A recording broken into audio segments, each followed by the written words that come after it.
The families who lived through frontier winters knew something we've forgotten. They understood how to turn a freezing cabin into a warm sanctuary when the temperature outside plummeted to 40 below zero. They mastered techniques that kept a fire burning for 12 hours straight without modern technology. They created insulation systems that worked as well as anything we have today, using nothing but moss, animal hair and mud. And when everything went wrong, when the fire died out, when supplies ran low, when blizzards trapped them for weeks, they had emergency protocols that saved lives. In our modern world of central heating, electric blankets and weather apps, we've lost touch with what it took to actually survive a winter night when failure meant death before dawn. How did these frontier families do it? What engineering marvels did they create out of logs and stone? And why do we know so little about these incredible survival systems that kept our ancestors alive? Hey, quick thing before we start. If you actually listen to these regularly, hit like or subscribe. I always wonder where everyone's at, so comment your city and what time it is. Alright, tonight it's the Montana frontier, 1880s. But hold on, get comfortable first. I mean it. Adjust your pillows, pull up that blanket, because where we're going, you're gonna want to be cozy. The first thing that hits you is the cold on your face. Brutal, sharp, like someone slapping you awake. Your eyes snap open to the pre-dawn darkness of a Montana winter morning in 1883. The temperature outside is 30 degrees below zero, and inside the cabin it's not much warmer. Your nose and cheeks sting from exposure while the rest of your body remains buried under a pile of quilts, fur, and whatever else the Morrison family could find to layer on the beds. Beside you, your younger siblings are still huddled in sleep, their breath forming tiny clouds that hang in the frigid air. The night's fire has died down to just a few glowing embers, barely visible in the cast-iron stove across the small cabin. Those embers are life itself. If they've gone out completely during the night, the family is in serious trouble. Not like your cozy bed right now, where the worst thing that happens if your heat stops working is an uncomfortable night and maybe a call to the repair service. For the Morrisons and thousands of frontier families like them, a failed heating system during a Montana winter could mean death by morning. Thomas Morrison, your father, is already moving. You hear the creak of his bed as he rises, followed by the soft thud of his feet hitting the plank floor. Unlike your warm bed right now, his feet are landing on boards that feel like ice. He doesn't waste time putting on clothes. He sleeps in most of them during winter, but immediately heads for the stove, hunched against the cold, moving with practiced urgency. "Sarah," he whispers to your mother, "I need light." You can barely make out her shape as she reaches for the bedside table, where a candle and matches wait. The scratch of the match is unnaturally loud in the silent cabin, and for a moment the tiny flame illuminates her face, tired, determined, with frost caught in her eyelashes. "Damn cold," your father mutters, opening the stove door carefully. The hinges creak from the cold, a sound that would normally be annoying, but now serves as confirmation that the metal hasn't cracked in the extreme temperatures. A broken stove would be catastrophic. Through narrowed eyes, he examines the coals. You hold your breath. The entire family is about to start their day based on what he sees in that firebox. "Still got some life," he says, relief evident in his voice. "Hand me the kindling box. This isn't just a casual morning fire. What you're witnessing is the execution of a sophisticated thermal survival system that frontier families perfected through brutal trial and error. Each movement your father makes follows a precise sequence developed over generations. First, he arranges small bone-dry splinters of pine, kindling that was prepared weeks ago and kept near the stove specifically for this moment. He doesn't just toss them in haphazardly. He builds a careful structure over the coals, creating space for airflow while ensuring the smallest pieces make direct contact with the embers. "This kindling's down to the last handful," he says. "John, we'll need to cut more today." That's you. At 12 years old, you're old enough to help with the critical fire management tasks. You nod, though he can't see you in the dark. The kindling has to be perfect. Too thick and it won't catch from the coals. Too thin and it will burn up before igniting the larger pieces. Your father leans down, puts his face near the stove opening, and gently blows on the coals. Not hard puffs like you might imagine, but long, steady breaths that provide just enough oxygen to bring the embers back to life without dispersing their heat. It's a skill that took him years to master. The technique works. A small flame appears, tentatively licking at the kindling. He adds slightly larger pieces now, angling them to create a miniature log cabin structure that maximizes airflow. The fire begins to grow. "Emma, check the water bucket," your mother says to your older sister. Emma slides reluctantly from under the covers, grabbing a shawl to wrap around her night clothes. She moves to the corner where a bucket sits on a small table and reaches in. "Frozen solid," she reports, tapping the ice surface. "All the way through." Your mother sighs. "We'll need to melt snow again." She gets up now too, the bed creaking as her weight leaves it. The younger children, your two little brothers and baby sister, remain bundled together, generating precious shared body heat. At ages 6, 4, and 2, they'll be kept in bed as long as possible this morning. "Thomas, how's the temperature?" your mother asks, pulling a woolen dress over her nightgown without removing the nightgown first. Layers are survival. Your father doesn't need a thermometer. Decades on the frontier have made his body a precise measuring instrument. "It must have hit 40 below during the night, coldest yet this winter." "Colder than last February?" she asks, referring to a particularly brutal cold snap that froze their water barrel inside the house and killed the neighbour's cow in its barn. "Not quite that bad," he says, "but it's only January. We've got the worst still ahead." He's building up the fire now, adding slightly larger sticks, waiting patiently between each addition. Too much wood too quickly would smother the fragile flames. This daily fire-starting ritual isn't just about comfort, it's the difference between life and death. The knowledge of exactly how to coax a fire back from nearly dead embers is a skill more valuable than gold on the frontier. "John, time to get up," your mother calls to you. "We need water for breakfast." Reluctantly, you slide out from under the warm quilts, the cold air hitting you like a physical blow. Your fingers are stiff, barely able to grip the clothes you reach for. You dress quickly, adding a second pair of wool socks that your mother knitted last fall from sheep's wool that your family processed themselves. Outside, the pre-dawn world is eerily beautiful and absolutely deadly. The stars are impossibly bright in the black sky, and the snow reflects enough light that you can see your way to the shed without a lantern. Your breath freezes instantly, forming ice crystals in your scarf. You pull it tighter around your face, leaving just enough space for your eyes. The shed door has frozen shut overnight. You have to shoulder it hard 3 times before the ice cracks and it swings open. Inside, you grab the snow shovel, a crude wooden scoop with metal banding that your father made last winter, and head to the cleanest patch of snow you can find. You've been taught to never collect snow from near the cabin walls or outbuildings where it might be contaminated. You move toward the edge of the clearing instead, where fresh snow sits untouched. The snow is so cold it squeaks under your boots, and it's light and dry. Powder that barely holds together when scooped. This kind of snow yields less water when melted, so you'll need to fill the bucket extra full.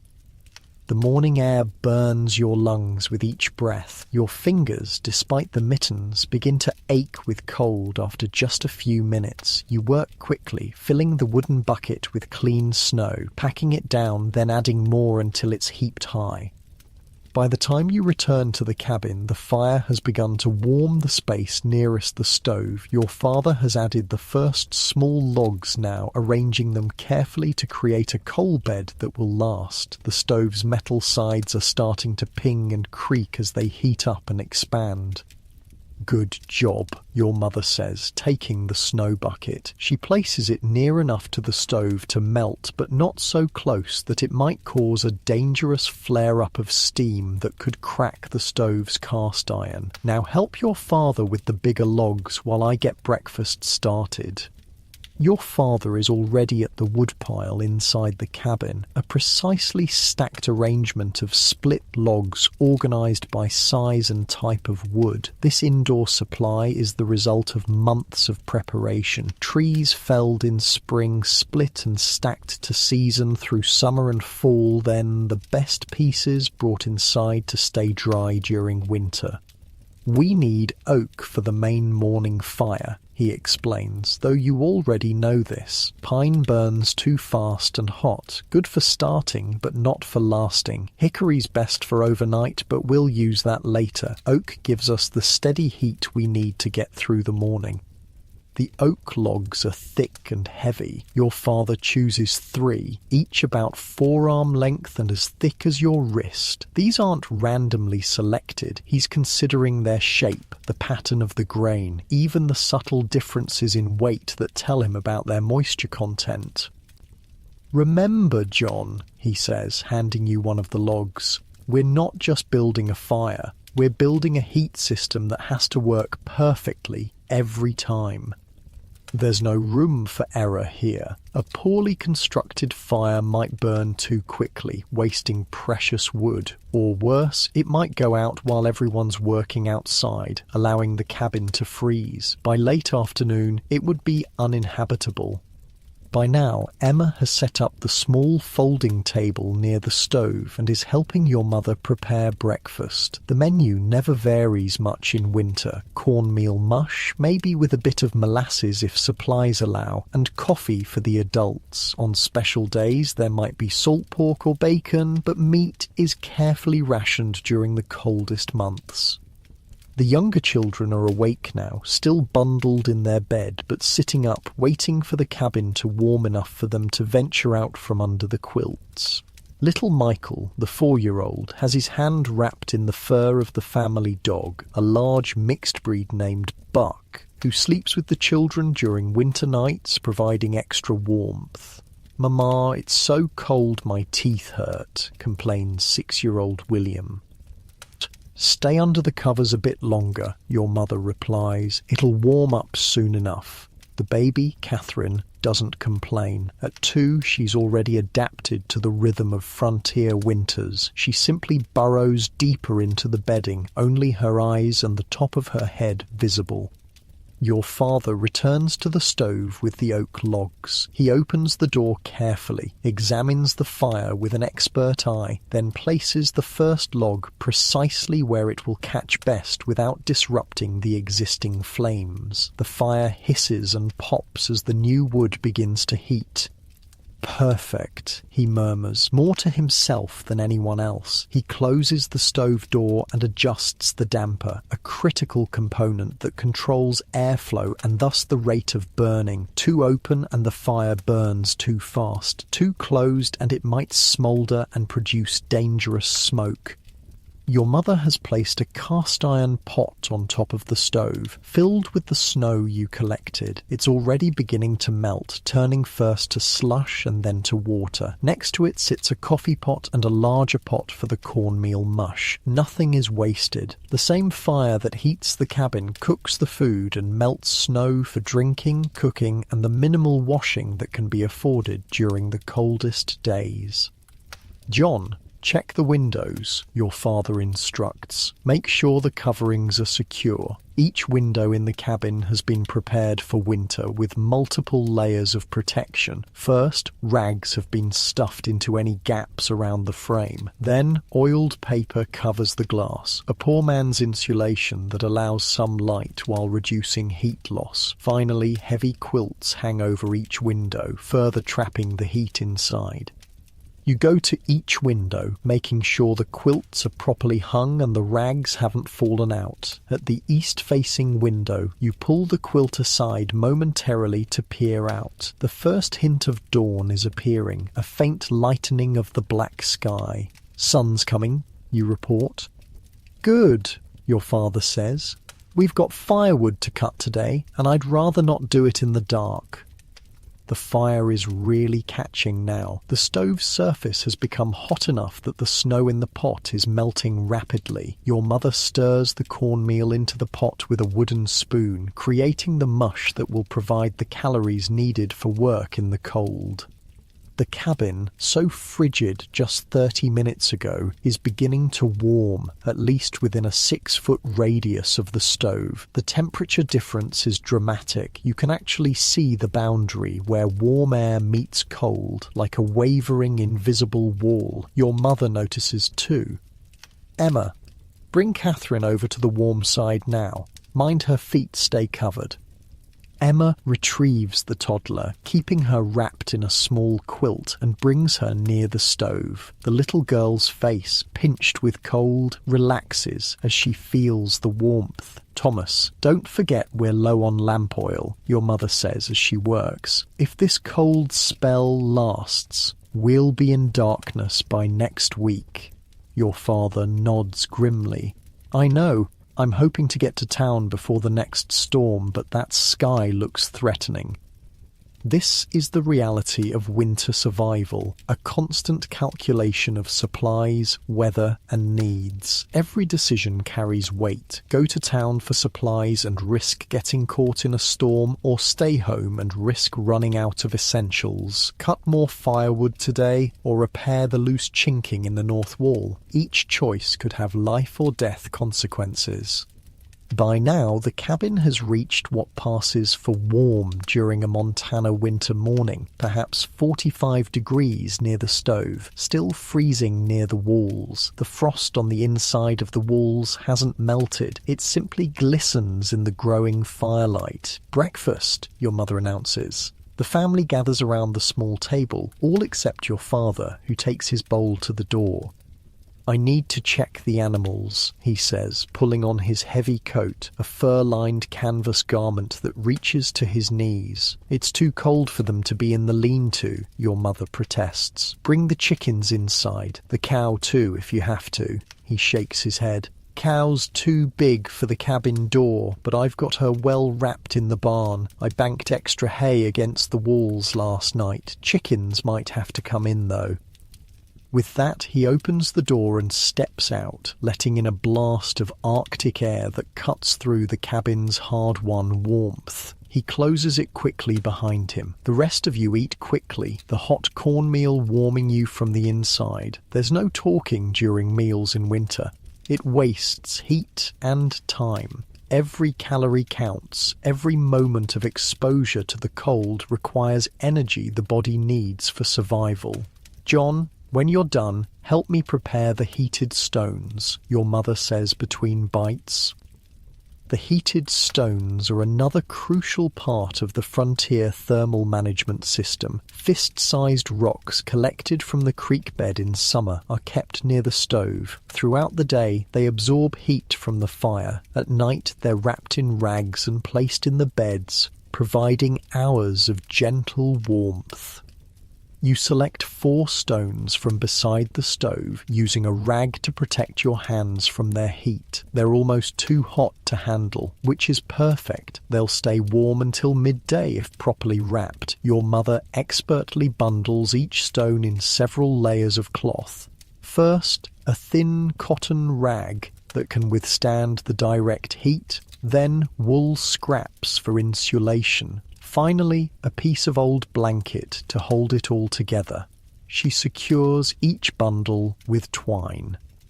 Put these in the children's beds, she instructs, one at the foot of each bed, under the quilts but not touching their skin directly. You place the heated stones as directed, carefully tucking them under the covers. Within minutes, the bedding will capture their warmth, creating pockets of heat that will last for hours.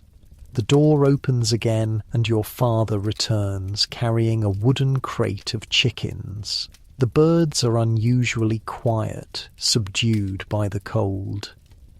"It's bad out there," he reports, setting the crate in the corner farthest from the sleeping areas. Thermometer on the barn wall broke in the night, glass shattered from the cold. Your mother looks up sharply. "And the cow? She's alive but shivering badly. I gave her extra feed and stuffed more hay around her. I'll check again in an hour." He stamps his feet, knocking snow from his boots. "The well's frozen solid. We'll be melting snow for at least a week, I reckon." This news lands heavily. Melting snow for all water needs, drinking, cooking, minimal washing, requires significant firewood. It's an added strain on already carefully managed resources. "How's our wood supply looking?" your mother asks, though she already knows the answer. "We've got about 8 days' worth inside, maybe another week's worth in the covered stack by the barn." He removes his coat, hanging it on a peg where the frost on its surface will melt near the stove's heat. "We'll need to cut more today, no matter what." The reality of frontier winter survival becomes clear in this moment. There is no rest, no day off, no break from the constant work of staying alive. Every day requires specific, critical tasks that cannot be postponed. Your father sits at the table now, quickly eating his cornmeal mush, which has already cooled considerably in the brief time he was outside. He doesn't complain. Cold food is just another reality of winter life. "John and I will head out to cut wood as soon as it's fully light," he says between bites. "Emma can help with the barn chores today since it's too cold for the little ones to go out." At 15, Emma is considered old enough to handle most adult tasks. She nods, though she clearly isn't looking forward to venturing into the killing cold. "I'll need to repack the snow banked against the north wall," your father continues. "It's drifted away and I can feel the draft coming through." The snowbank is another ingenious part of frontier insulation systems. Piling snow against the cabin walls creates an additional barrier against the wind and helps insulate the structure, but it requires constant maintenance, especially after windy nights. "What about the ice on the roof?" your mother asks. "Is it building up near the chimney again?" Your father nods grimly. "I'll have to clear it before we go for wood. Can't risk it melting and damming up if we get a warm spell." Ice dams are a serious threat to cabin survival. If snow on the roof melts from chimney heat, then refreezes at the edges, it can create a dam that traps more snowmelt, eventually forcing water under the shingles and into the cabin. A leaking roof in winter could be catastrophic. The sky outside is lightening now, the darkness giving way to a grey dawn. The temperature will rise slightly with the sun, perhaps to -20 if you're lucky, making outdoor work marginally less dangerous. Your father finishes his breakfast and stands, already planning the day's critical tasks in his mind. "John, get your warmest clothes on. We'll start with the roof ice, then check the animals again, then head to the woodlot." You nod, knowing what's ahead. Hours of exhausting, freezing work that must be done perfectly despite numbed fingers and the constant threat of frostbite. There's no room for complaints, no space for weakness. Winter survival demands everything. As you pull on your second pair of wool socks, you glance at the window. The oiled paper glows with the first real light of dawn, illuminating the frost patterns that have formed on its surface overnight. Delicate crystalline structures, beautiful and deadly. At least it's not snowing, you think, searching for any positive aspect to the day ahead. Your father reads your thoughts. "Storm's coming, though," he says, looking toward the same window. "I can feel it in my bones. We've got maybe 6 hours before it hits. 6 hours to cut enough wood to survive what might be days of blizzard conditions. 6 hours to secure animals, check the cabin's insulation, prepare for the worst. Just another winter day on the Montana frontier where every sunrise is a victory and every successfully managed fire is the difference between life and death." And somewhere in the back of your mind, as you prepare to face the deadly cold, you wonder how many more winters your family can survive like this, how many more mornings of frozen water and desperate fire starting, how many more days of constant life or death labour. But there's no time for such thoughts now. The fire is burning, the cabin is warming, and there's work to be done. Survival work. The kind our ancestors mastered and we've forgotten. In your comfortable modern bed, you should be thankful. That bedroom thermometer reading 68 degrees, the pioneers would have considered that a miracle beyond imagination. You step outside behind your father and the cold steals your breath away. It's the kind of cold that doesn't just make you shiver. It makes you wonder how anything survives out here. The kind that turns your nostril hairs brittle and freezes your eyelashes together if you blink too long. "Keep moving," your father says, his voice muffled through his scarf. "Standing still is how you die out here." The sun is just cresting the eastern hills, casting long blue shadows across the snow. Despite the sunlight, the temperature remains well below zero. You can tell by how the snow squeaks under your boots. That particular high-pitched sound only happens in the deepest cold. Your father hands you a wooden snow rake, a homemade tool with a long handle and flat wooden blade. "Start on the south corner while I check the chimney," he instructs. You begin scraping at the roof edge where dangerous ice dams have formed. It's back-breaking work, reaching up with the heavy rake to pull down accumulated snow and ice. Your fingers, despite 2 pairs of mittens, begin to ache within minutes. On the other side of the cabin, your father has climbed onto a stacked pile of firewood to reach the roof near the chimney. He's breaking away ice with a metal tool, sending shards crashing to the ground. "Damn near blocked," he calls over. "Another day and we'd have had smoke backing up inside." This is no exaggeration. A blocked chimney isn't just inconvenient, it's potentially fatal. Smoke filling the cabin could suffocate the family in their sleep or force them outside into killing temperatures. As you work, your mind drifts to the main task ahead, cutting firewood. Without a steady supply of properly processed wood, the family's sophisticated heating system falls apart, and without heat, winter wins. The Morrison family, like all frontier survivors, had turned firewood preparation into a science. It wasn't just about chopping trees, it was about selecting the right species, cutting at the right time of year, seasoning for the optimal duration, and processing into specific sizes for different heating needs. By the time you finish clearing your section of roof, your father has already moved to the north wall of the cabin, shoveling fresh snow against the base to improve insulation. You join him without being asked. Everyone works without prompting during winter. There's no room for laziness when survival is on the line. "Pack it tight," he instructs, demonstrating how to compress the snow into a solid bank against the cabin wall. "We want it dense enough to block the wind, not just lying loose." This snowbank is ingenious in its simplicity, a free insulation system that can add significant warmth to the cabin interior. Behind the rough-hewn logs, your mother and siblings are depending on these snowbanks to keep the temperature survivable. With the urgent roof and wall work complete, your father leads you toward the barn, a crude structure smaller than the cabin but critical for sheltering the livestock. Inside, the family milk cow stands shivering, despite being wrapped in old blankets and surrounded by hay. "She's not doing well," your father says grimly, running his hand along the animal's bony flank. Another night this cold might finish her.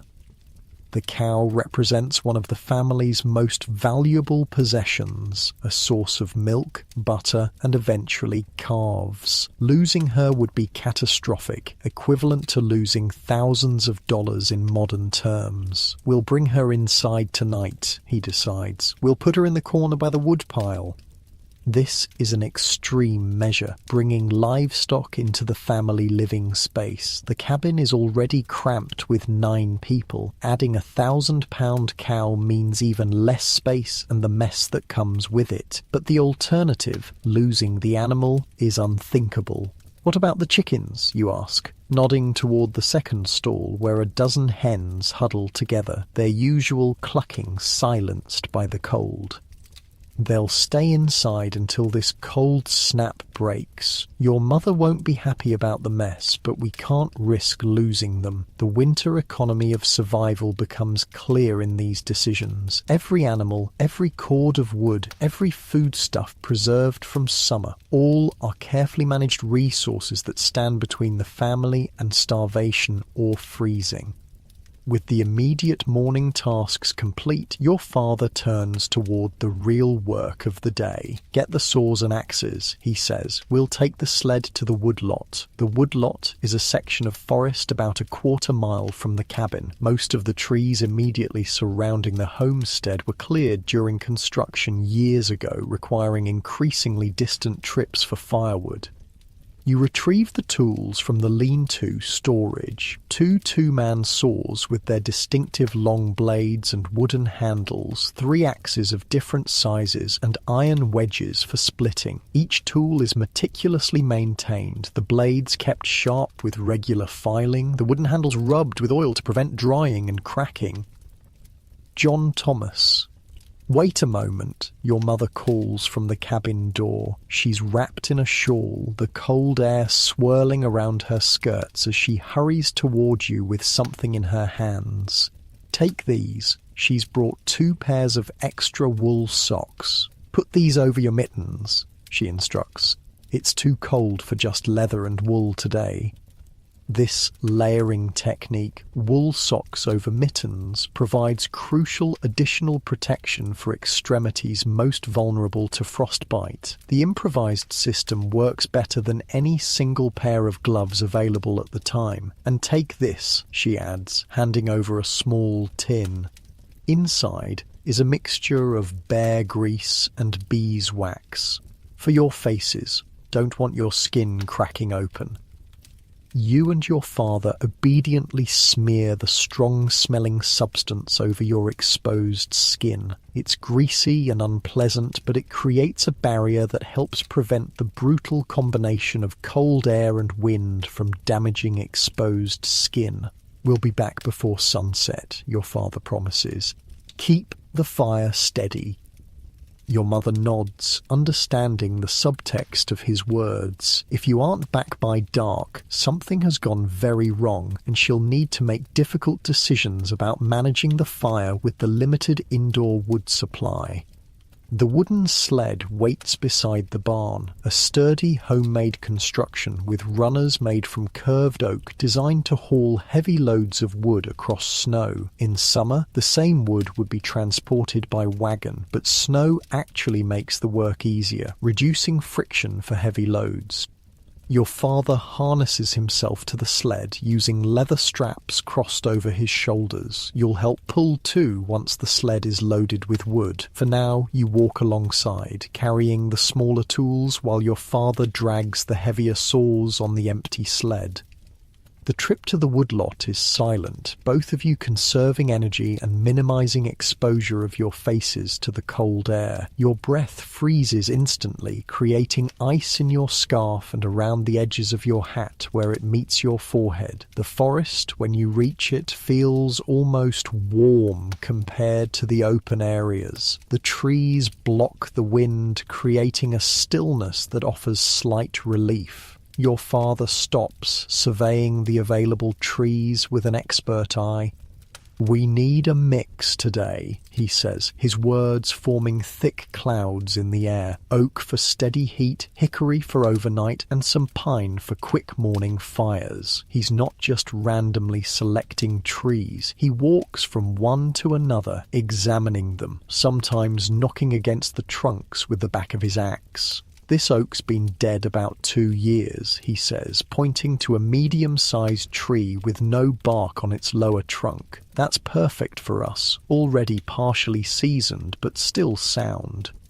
This is frontier forestry knowledge passed down through generations. A living tree contains too much moisture to burn efficiently. A tree dead too long becomes punky and rotten, burning too quickly with little heat. But a tree dead for 1 to 3 years offers ideal firewood, naturally dried but still dense with potential energy.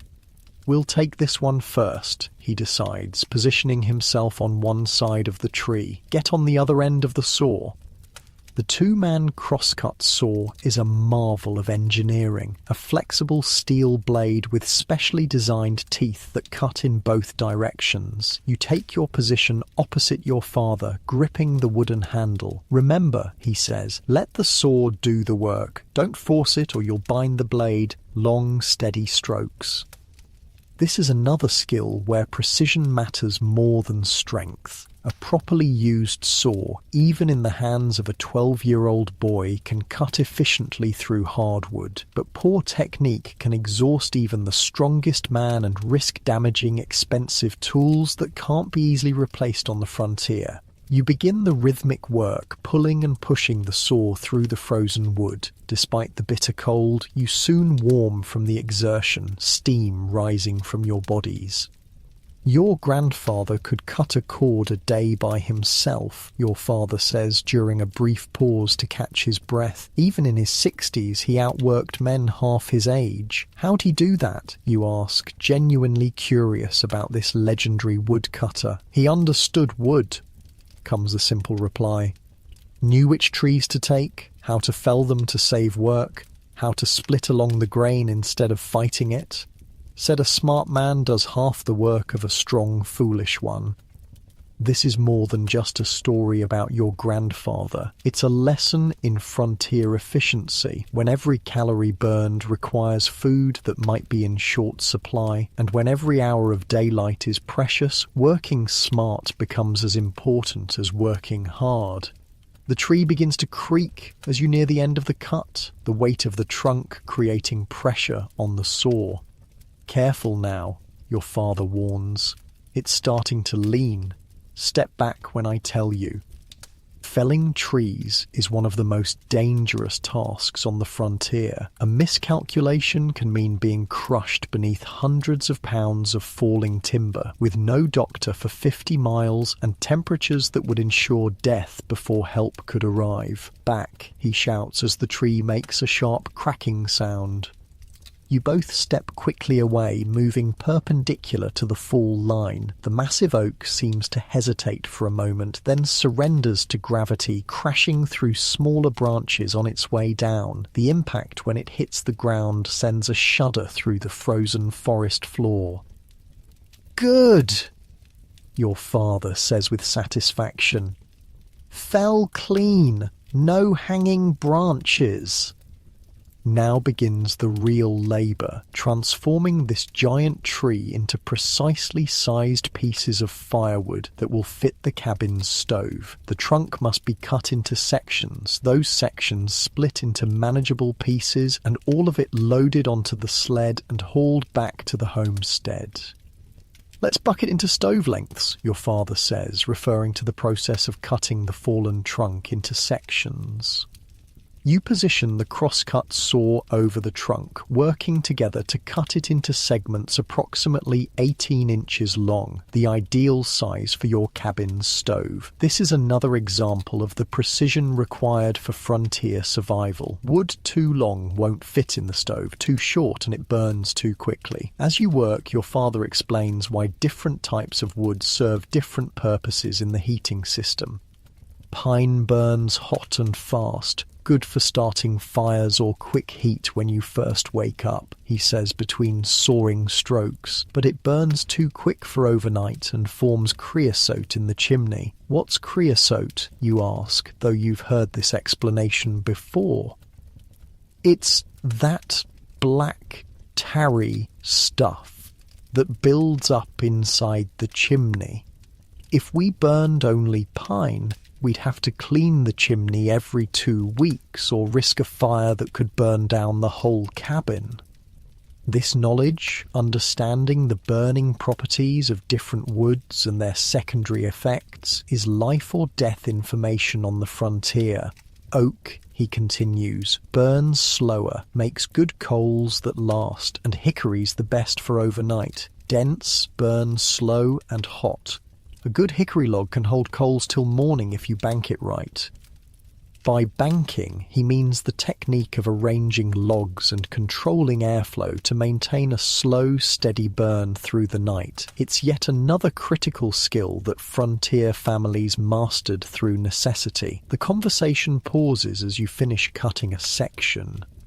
Your father sets aside the saw and picks up an axe.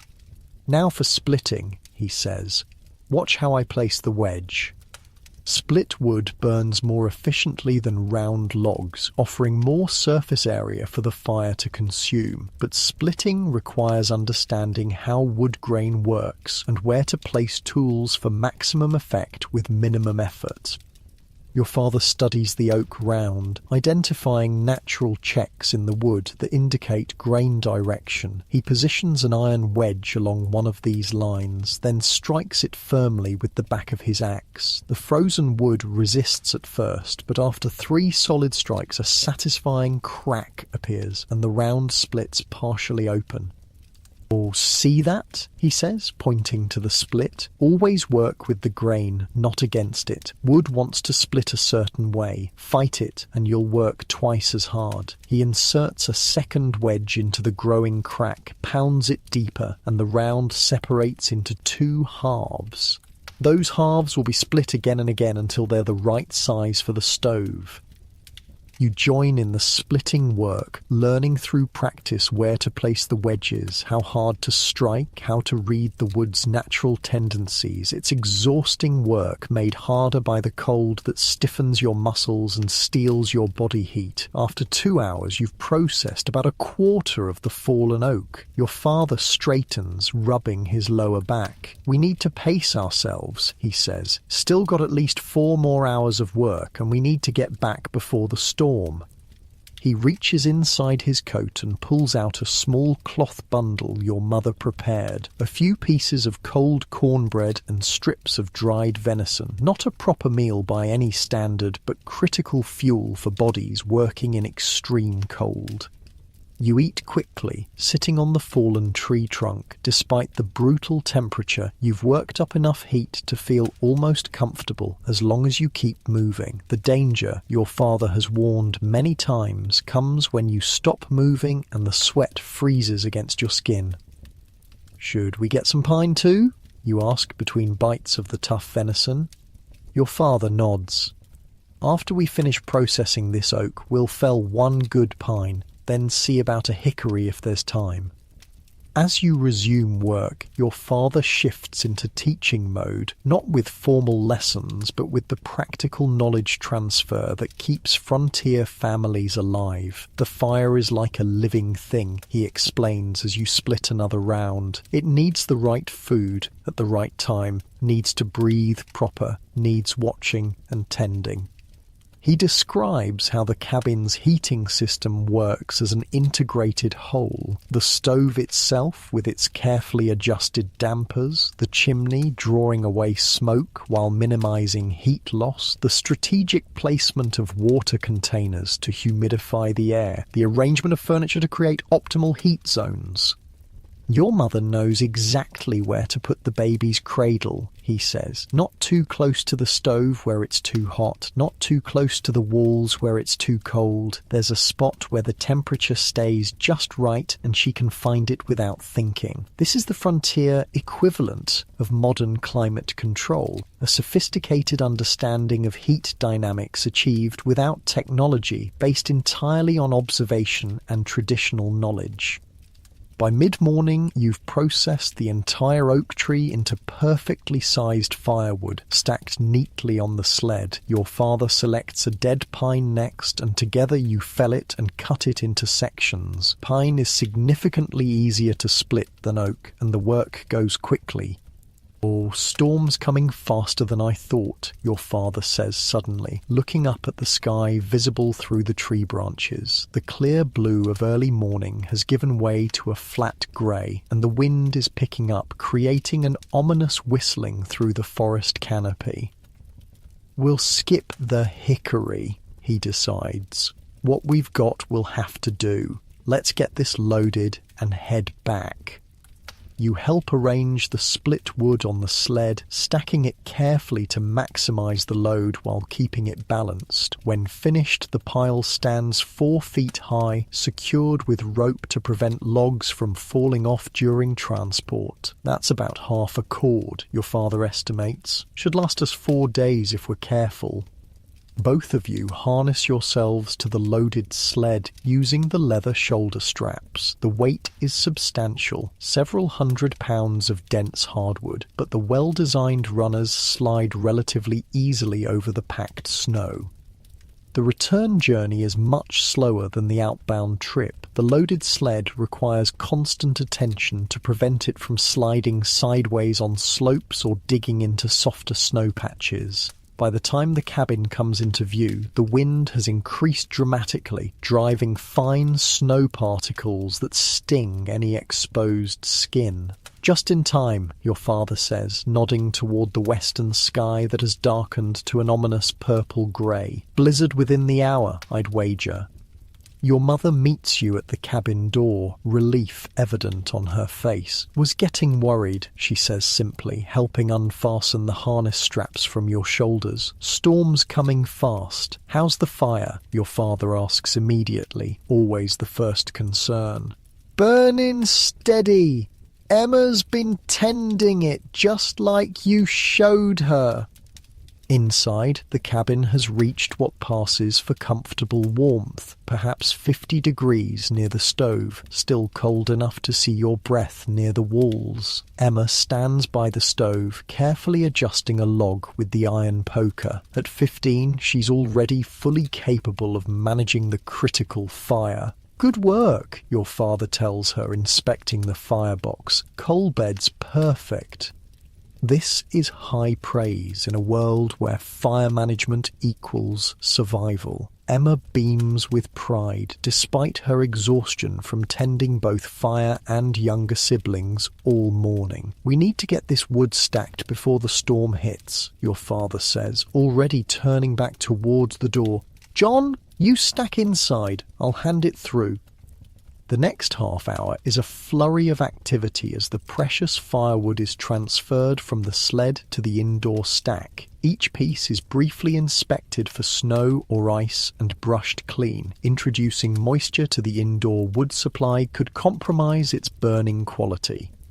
The indoor woodpile grows steadily against the wall farthest from the stove, but still well inside the warm zone where the wood can continue drying. The stack isn't haphazard. The pieces are arranged by type and size, with pine kept separate from oak and the driest pieces positioned for easy access. "That's the last of it," your father announces, handing through the final armload as the wind outside reaches a howling pitch. He steps inside quickly, closing the door against the swirling snow. Storm's here. The family has accomplished the essential task just in time, securing enough firewood to survive what might be days of blizzard conditions. It wasn't just luck or hard work, it was the application of generations of knowledge about forests, tools, wood properties, and weather prediction. Your father moves to the stove, opening the door to check the fire. The interior glows orange-red, with a perfect bed of coals underneath partly burned logs. He adjusts the damper slightly, reducing airflow to slow the burn rate. "Now we can ride out the storm," he says with satisfaction. "We've got heat, water and food under our roof. That's all we need." Outside, the blizzard envelops the homestead in a swirling white darkness, but inside, the Morrison family has created their own self-contained world of survival, a carefully engineered microclimate built around the central miracle of controlled fire. As you warm your still cold hands near the stove, you realize that what you've witnessed and participated in today isn't just chores or work. It's the sophisticated thermal engineering that keeps frontier families alive through winters that would kill the unprepared within hours. The fire crackles in the stove, consuming the oak you helped harvest with an almost sentient hunger, transforming its stored summer energy into the heat that stands between your family and the deadly cold just beyond the cabin walls. The blizzard rages outside, transforming the Montana landscape into a howling white void. Inside the cabin, your family gathers around the stove, listening to the wind scream through any gap it can find in the walls. "Sounds angry out there," Emma says, glancing nervously at the ceiling where the wind occasionally creates an ominous whistling sound. Your father nods. "Storm like this would kill a man in minutes, maybe less. You can hear it testing your cabin's defenses, probing, pushing, seeking any weakness. When it finds even the smallest gap, it announces its discovery with a high-pitched whine and a puff of snow particles that dance in the firelight. "Thomas, there's a leak by the north window again," your mother says, pointing to a thin line of snow forming on the sill. Your father frowns. "Thought I fixed that last month." He rises from his seat near the fire, the most coveted spot in the cabin, and moves to examine the window. "The chinking's failed," he announces after a careful inspection. "Colds shrunk the clay and pulled it away from the logs."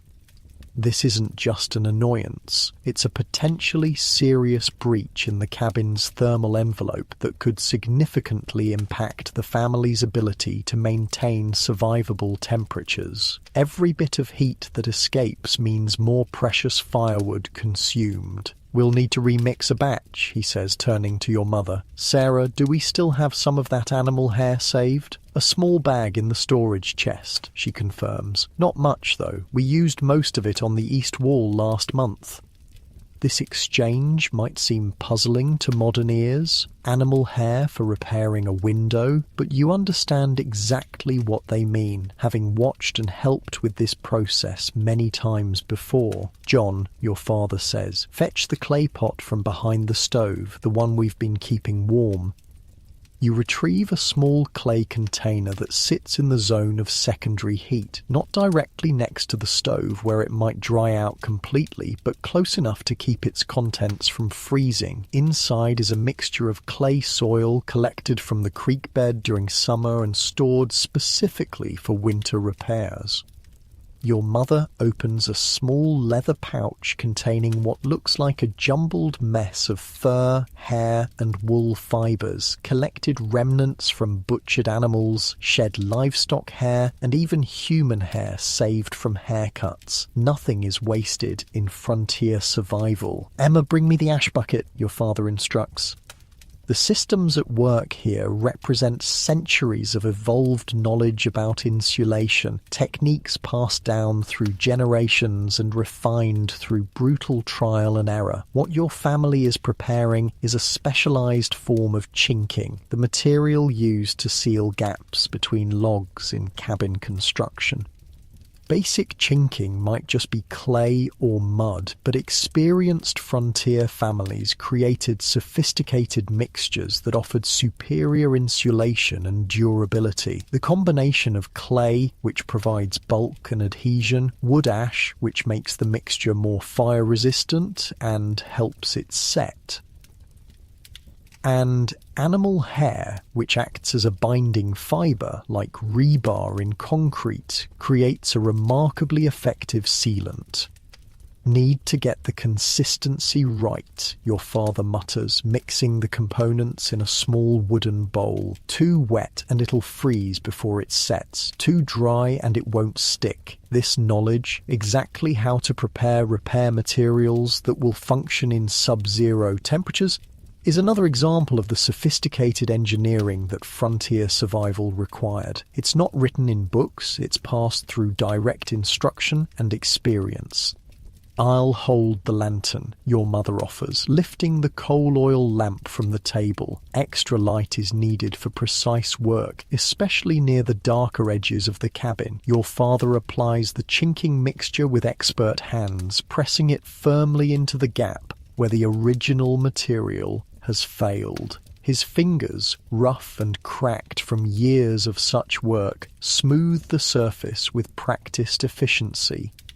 "This should hold," he says, stepping back to examine his work, at least until the temperature rises enough for a proper repair. The entire process took less than 15 minutes, but it represents a critical maintenance task that prevents heat loss. In a modern home, a small draft might go unnoticed or be considered a minor inconvenience. In a frontier cabin during a Montana winter, it could be the difference between survival and death. Your father returns to his place by the stove, warming his hands that have cooled during the repair work. The howling of the wind seems to intensify, as if the storm is frustrated by the family's defences. "Remember the Andersons' place?" he asks, directing the question to your mother. "Winter of 78? She nods grimly. "Poor construction. Walls might as well have been made of cheesecloth." "What happened to them?" Emma asks, leaning forward with curiosity. Your parents exchange a look, silently debating how much to share with the children. Finally, your father speaks. "They didn't make it through February," he says simply. "Found them all huddled together in the corner. Fire had gone out days earlier from what we could tell."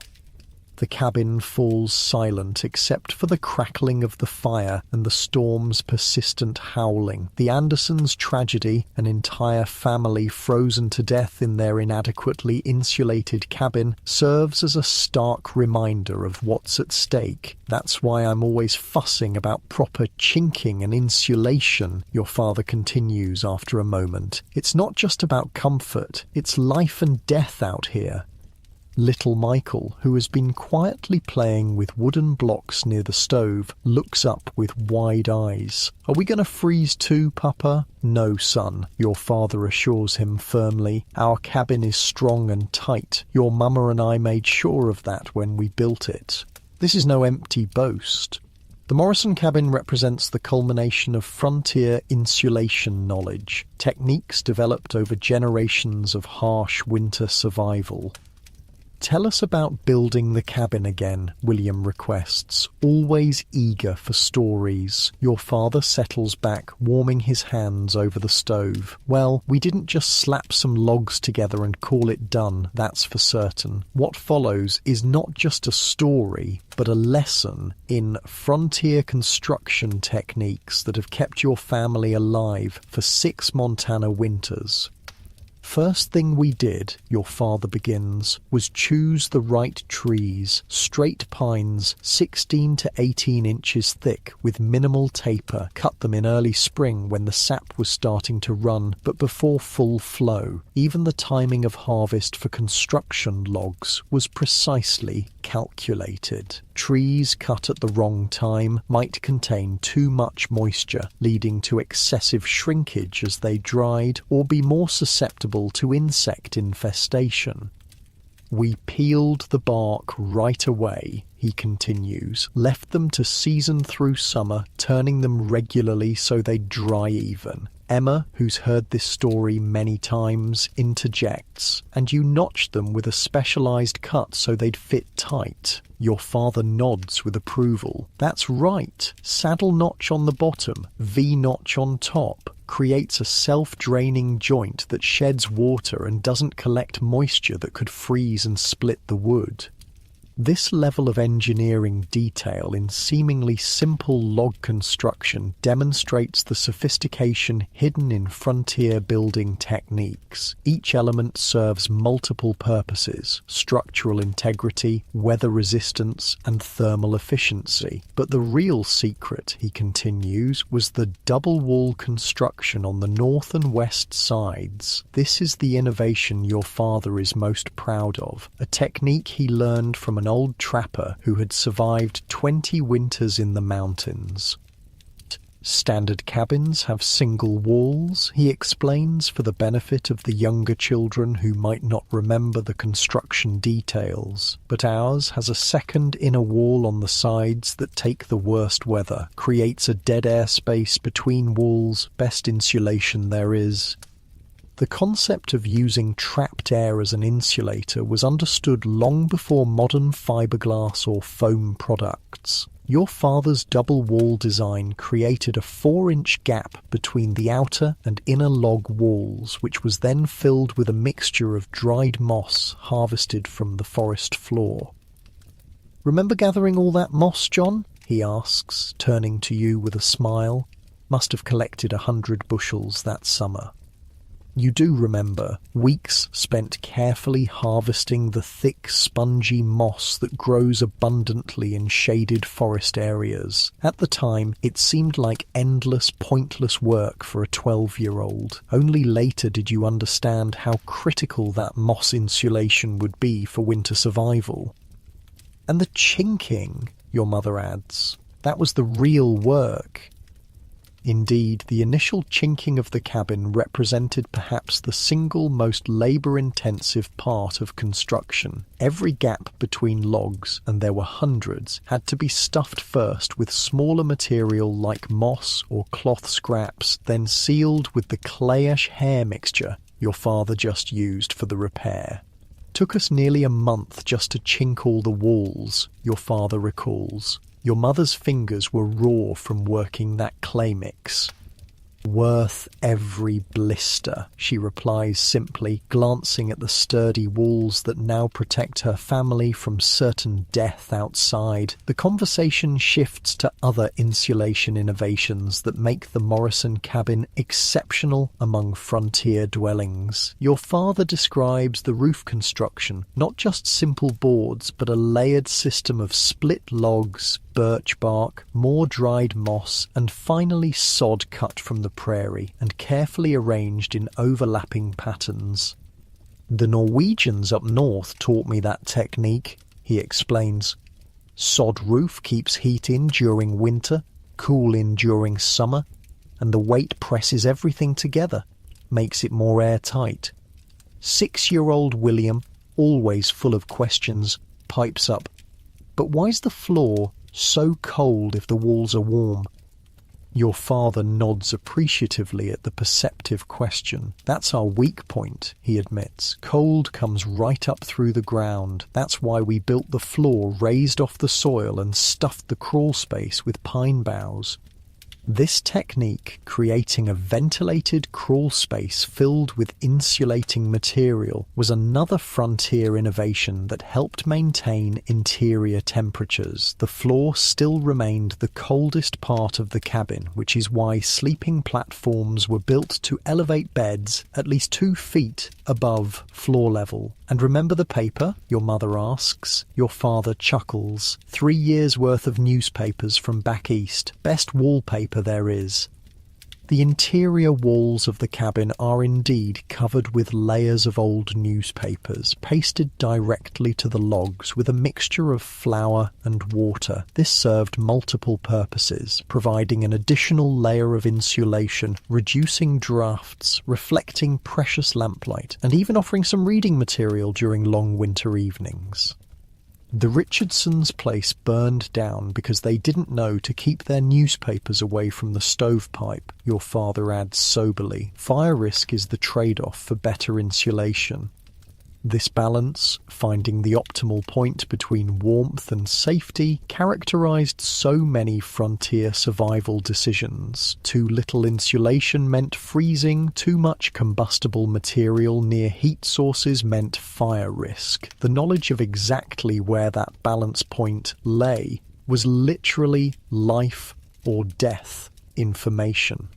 Baby Catherine, who has been napping in her mother's arms, stirs and begins to fuss. Your mother stands, rocking her gently.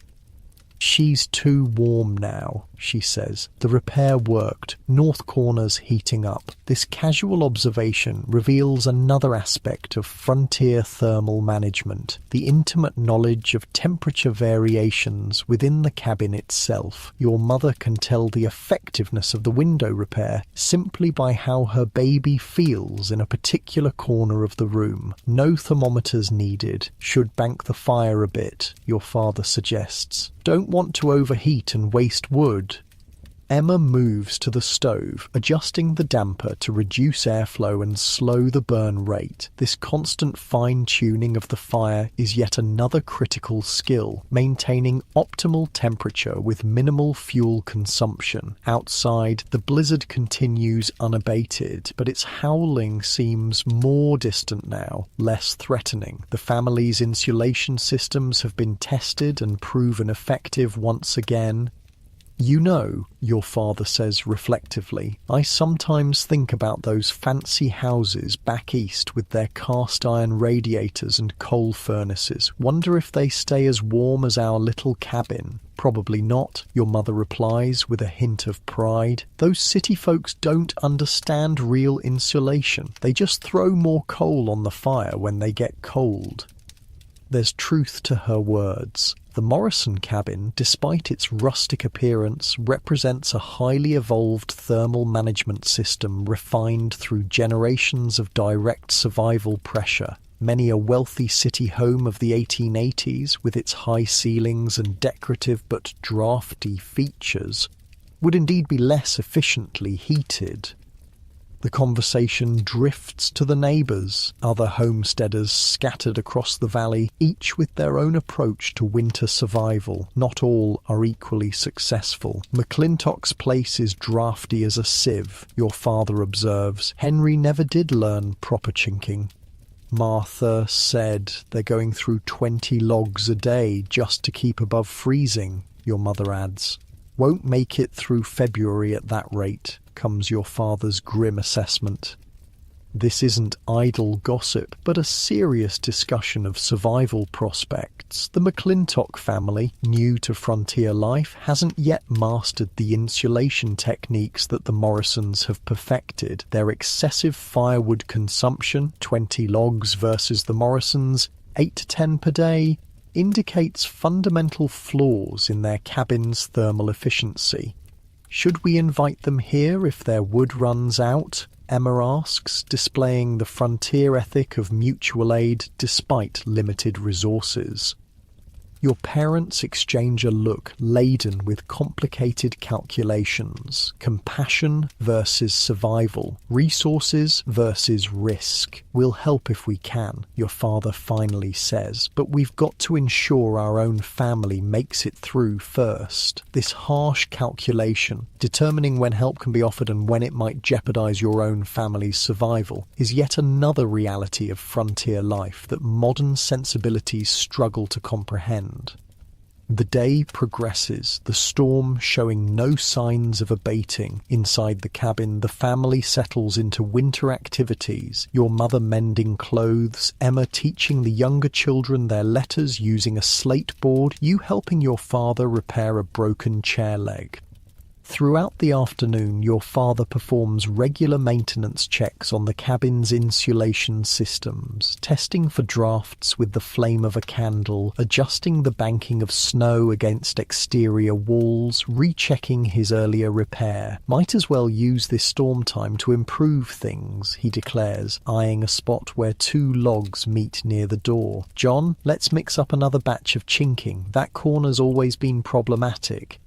You work together, preparing the specialized mixture and applying it to several areas where the original material has degraded. Each repair is small, but together they significantly improve the cabin's heat retention. Your grandfather would say a well-chinked cabin is better than another cord of wood, your father remarks as you finish the last spot. Man knew what he was talking about.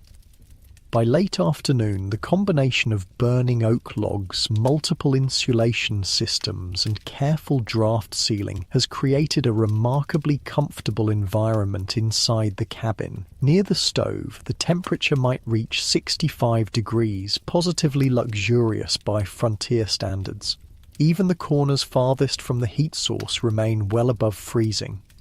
As dusk approaches, though impossible to see through the blizzard, your father makes preparations for the night. He brings in more wood from the indoor stack, selecting specific pieces for the evening and overnight fire. Need to maintain heat through the night without getting up every hour, he explains as he arranges the logs. That's where real skill comes in. The night fire arrangement is different from daytime. Larger pieces positioned to burn slowly create a deep coal bed and maintain consistent heat for the longest possible duration. Your father adds an extra layer of insulating ash over the coals at the bottom, a technique that slows combustion while maintaining temperature. If we do this right, he says, we'll still have live coals at dawn, won't have to restart from scratch.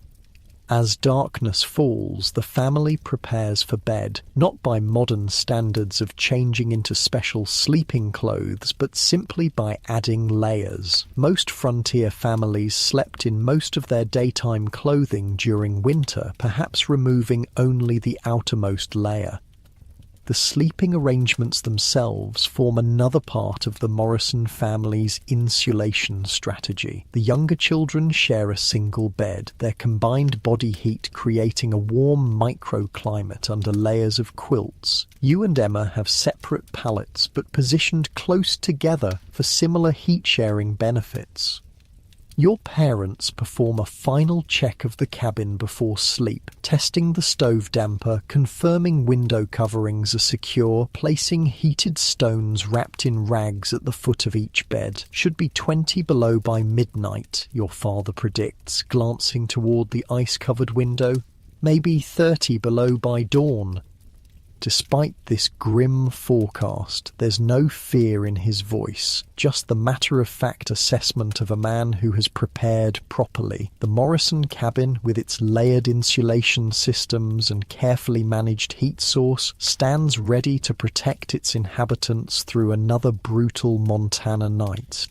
As you settle into your bed, pulling the heavy quilts up to your chin, you can still hear the storm raging outside, a constant reminder of the deadly environment just beyond the cabin walls. But instead of fear, you feel a deep appreciation for the invisible systems that keep you alive. The double walls with their moss filling, the carefully crafted chinking, the layered roof, the raised floor. These aren't just building techniques, they're the accumulated survival knowledge of generations passed down through direct instruction and hard-won experience. The sophisticated frontier insulation systems that modern technology has largely forgotten, but which once meant the difference between life and death during the long, cold nights of the American frontier. Sometime in the deep night, you wake to the sound of wood splintering. Your eyes snap open in the darkness. For a moment, disoriented from sleep, you wonder if part of the cabin has collapsed under the storm's assault. Thomas, your mother's urgent voice cuts through the darkness. The fire's almost out. You hear your father's quick movements as he slides from beneath the quilts. The cabin has cooled significantly. You can feel it even under your layers of bedding. Watch for nails, your father warns, his voice calm despite the emergency developing. I'm breaking up the chair. Now you understand the splintering sound. With the fire dangerously low and the temperature plummeting, your father has made the split-second decision to sacrifice furniture rather than risk losing the fire completely. The sound of breaking wood continues, followed by the creak of the stove door opening. A faint orange glow briefly illuminates your father's face as he carefully feeds splintered chair parts into the dying fire. This is a critical moment in winter survival. The overnight fire has burned down faster than anticipated, perhaps due to the exceptional cold or a log that didn't burn as expected. If it goes out completely, restarting it will consume precious time and resources, while the cabin temperature could drop to dangerous levels. "It's catching," your father reports with evident relief. "John, I need you up. We need more wood from the lean-to." That's you. Despite the biting cold, you slide immediately from beneath your quilts. There's no hesitation, no complaint. When survival is at stake, everyone responds instantly. The cabin air hits you like a physical blow after the warmth of your bed. Your breath forms thick clouds in the darkness as you quickly pull on your boots. You don't bother with additional layers. The trip to the attached lean-to will be brief and movement will generate some warmth. Your father lights a small candle, its flame looking fragile and uncertain in the cold air. By its light, you follow him to the door that connects to the lean-to, a small unheated space attached to the main cabin where additional firewood, tools and some food supplies are stored. "Ready?" he asks, his hand on the door latch. "It'll be bitter out there."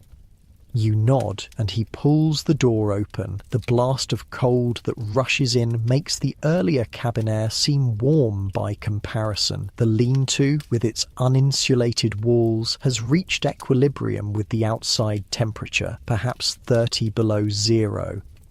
Working quickly, guided by the wavering candlelight, you and your father select armloads of wood from the stacked supply. Your fingers, exposed to the brutal cold, begin to ache almost immediately. After 30 seconds, they burn. After a minute, they start to go numb, the first warning sign of incipient frostbite. "Enough," your father says, noticing your increasingly clumsy movements. "Back inside." You return to the main cabin, closing the door firmly behind you. The wood is stacked beside the stove, and your father immediately begins adding pieces to the fire, which has begun to recover thanks to his emergency intervention with the chair. "Get those hands near the stove," your mother instructs, now fully awake and moving about the cabin, but not too close. You know the routine. Indeed you do. Warming dangerously cold extremities requires careful technique. Too much heat too quickly can cause tissue damage as painful as the frostbite itself. You extend your hands toward the stove, keeping them about a foot away from the metal surface that has begun to glow dull red in spots. Your mother approaches with a small tin of bear grease, the frontier equivalent of modern petroleum jelly. "Let me see," she says, taking your hands and examining them critically in the growing firelight. "No whiteness," she pronounces after careful inspection, "just reddened. You'll be fine." This casual diagnosis masks the seriousness of what's being checked. True frostbite, where skin actually freezes, appears as waxy white patches. It represents tissue death and, in severe cases, can lead to the loss of fingers, toes, or even limbs. Frontier families became expert at recognizing its earliest signs and intervening before permanent damage occurred. "Rub this in," she instructs, handing you the tin of grease. "Then put these on." These are heavy mittens knitted from wool and lined with rabbit fur, the most effective hand protection the family possesses. They're normally reserved for long periods outside in the worst weather, but tonight's fire emergency has warranted their use. As you massage the greasy substance into your reddened skin, the burning sensation intensifies briefly, then begins to fade as circulation returns. The bear grease serves multiple purposes, creating a moisture barrier, reducing evaporative cooling, and providing lubrication for skin that becomes dangerously dry in winter conditions. Your father has the stove burning properly now, adding carefully selected pieces to rebuild the coal bed that will provide consistent heat. The immediate crisis has passed. That was close, he mutters, more to himself than anyone else. Too close. Even with all their knowledge and preparation, the Morrison family has just experienced how quickly a winter situation can become dangerous. A fire burning down faster than expected during the night represents one of the most common threats to frontier survival. By now, everyone in the cabin is awake. Emma has taken charge of the younger children, helping them pull their bedding closer to the stove where it's warmest. Even in emergency situations, the family operates with practiced efficiency, each person knowing their role. "We'll need to reorganize the sleeping tonight," your father announces. "It's going to get colder still before dawn." This statement carries significant weight. The family's standard sleeping arrangements, already designed for optimal heat conservation, will need enhancement to counter the exceptional cold. "Body heat shelter?" your mother asks, and your father nods. "I think so. Better safe than sorry." The body heat shelter is a frontier survival technique reserved for the most extreme cold. You've only experienced it twice before, during particularly brutal cold snaps when the temperature dropped below 40, below zero. "John, Emma, help me move the table," your father instructs. Together, you push the family's main table against the wall farthest from any windows or doors. Next, your father retrieves several spare quilts from the storage chest and, with your mother's help, begins arranging them to create a makeshift tent using the table as a support structure. "William, Michael, bring your bedding," Emma directs the younger boys. "Catherine will sleep between Mama and Papa." The concept behind the body heat shelter is simple but incredibly effective. By creating a small enclosed space with bodies and bedding, the family can generate and trap enough heat to maintain safe temperatures, even if the cabin's main space becomes dangerously cold. "Remember," your father reminds everyone as the shelter takes shape, "no gaps in the quilts. We want it sealed tight." The resulting structure looks primitive, essentially a table with quilts draped over it, extending to the floor on all sides, but represents sophisticated thermal engineering principles. The small enclosed volume, heat-reflective barriers, and multiple human heat sources combine to create a microclimate that can be 20-30 degrees warmer than the main cabin. "I'll stay up and tend the fire," your father decides. "The rest of you get in and keep warm." Your mother shakes her head firmly. "We'll take shifts. You need rest too." After brief negotiation, they agree to 2-hour rotations, your father taking the first watch, followed by your mother, then you and Emma sharing the final pre-dawn shift. By now, the main fire has been fully restored, the stove once again radiating precious heat, but the wind outside has intensified, driving temperatures down further and finding new ways to infiltrate the cabin's defences. "Might as well get dressed properly," your mother decides. "No point trying to sleep in just night clothes on a night like this." This initiates another critical aspect of frontier winter survival, the layering system for extreme cold. Each family member begins adding clothing layers according to a specific strategy developed through generations of trial and error. "Start with the wool," your mother reminds the younger children as she helps them dress. "Cotton kills." This stark phrase, "cotton kills," represents vital frontier knowledge that modern outdoor enthusiasts have had to relearn. Cotton garments, once wet from perspiration, lose all insulating properties and actually draw heat from the body. Wool, by contrast, maintains most of its insulating value even when damp. The base layer for everyone is wool, long underwear for the adults and older children, simple wool shirts and leggings for the younger ones. Over this goes a middle layer, typically flannel or more wool, then a heavier outer layer, even though you're indoors. "Don't forget your heads," your mother says, distributing knitted wool caps. That's where most heat escapes. This understanding of the body's heat loss patterns informed frontier clothing design long before modern thermal imaging confirmed that up to 30% of body heat can be lost through an uncovered head. The family's socks receive particular attention. Everyone puts on fresh, dry wool socks. Some hand-knitted by your mother from the family's sheep, others purchased during infrequent trips to town. Those with particularly cold, sensitive feet add a second pair. "John, check everyone's feet before they go into the shelter," your father instructs as he adjusts the stove damper. Any dampness needs to be addressed now. This focus on dry feet isn't mere comfort, it's survival. Damp feet in cold conditions quickly lead to a condition frontier people called immersion foot, similar to what soldiers would later call trench foot. The condition can progress from painful discomfort to tissue death and gangrene with surprising speed. You move among your siblings, checking their socks and feet with practiced efficiency. Emma, at 15, has already completed her own inspection. 6-year-old William and 4-year-old Michael submit to your examination without complaint. They've been raised understanding these procedures are non-negotiable. Michael's left sock has a damp spot at the heel, you report to your mother, who immediately retrieves a replacement from the drying rack near the stove.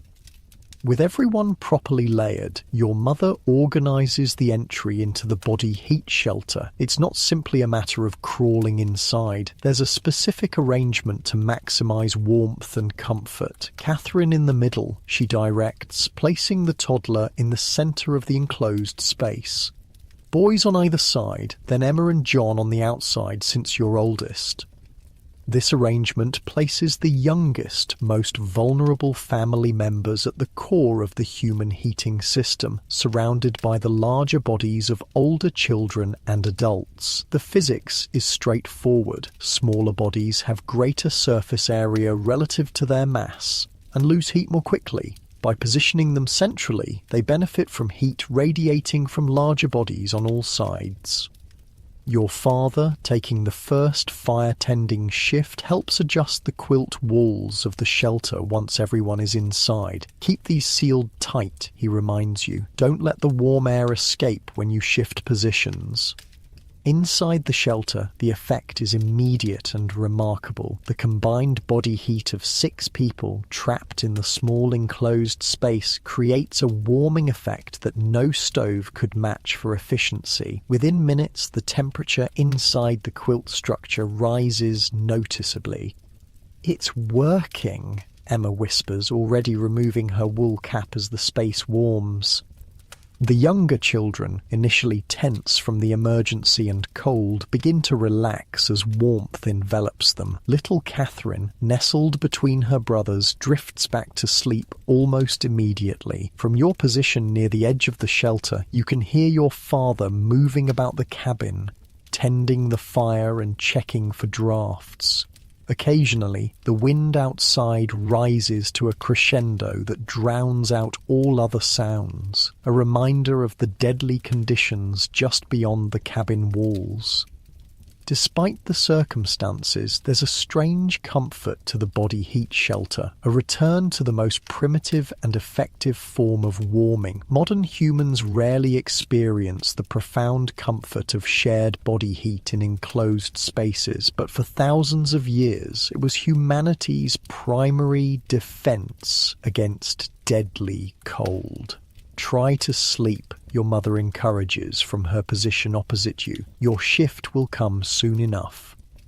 Sleep does come, surprisingly easily in the cocoon-like warmth of the shared space. When your father gently shakes your shoulder for the change of watch, it feels like only minutes have passed, though his 2-hour shift has ended. "Your mother's taking over now," he whispers. "I'll join you all in another 2 hours. He slides into the space your mother has vacated, his body still radiating cold from his time tending the fire. The children instinctively shift toward this new heat source as he settles in. It's down to 40 below outside, he reports quietly. Maybe lower, can't really tell. Thermometer only goes to -40. This casual mention of such extreme temperature, cold that can freeze exposed human flesh in under a minute, highlights the razor's edge separating the family from the deadly conditions outside. Only their sophisticated layered defences, the insulated cabin, the carefully managed fire, the body heat shelter and the layered clothing stand between them and certain death. Your mother's shift passes, and then it's time for you and Emma to take the final watch before dawn. You emerge from the warm shelter into the cabin's main space, which feels shockingly cold by comparison. Stoves burning well, your mother reports as she prepares to join the others in the shelter. Add wood every 30 minutes, no more than 2 pieces at a time. We need to stretch our supply. You and Emma nod, understanding the critical nature of fire management. With the temperature so low, the margin for error has disappeared completely. Check everyone's exposed skin when you wake them, she adds, especially fingertips and noses. This kind of cold is treacherous. As your parents settle into the shelter, you and Emma take up positions near the stove. Despite being indoors, you both wear your full cold weather gear, multiple layers of wool, heavy socks, caps and mittens that can be removed temporarily for fire tending. "I'll make coffee," Emma whispers, reaching for the metal coffee pot. "Might as well have something warm to drink while we wait." This small luxury, coffee brewed from carefully rationed beans, represents another aspect of frontier winter survival. Hot liquids provide internal warming that radiates outward, complementing the external heat sources. As Emma prepares the coffee, you check the cabin's defences one final time, ensuring window coverings remain secure, examining chinking for new failures, confirming the door remains sealed against the brutal cold. "Storm's still going," you report, placing your hand near a small gap in the window covering and feeling the frigid air seeping through, maybe even stronger. The blizzard has now continued for nearly 24 hours, a marathon assault of wind, cold and snow that tests every aspect of the family's survival systems. Without the knowledge accumulated through generations of frontier experience, they would have succumbed hours ago.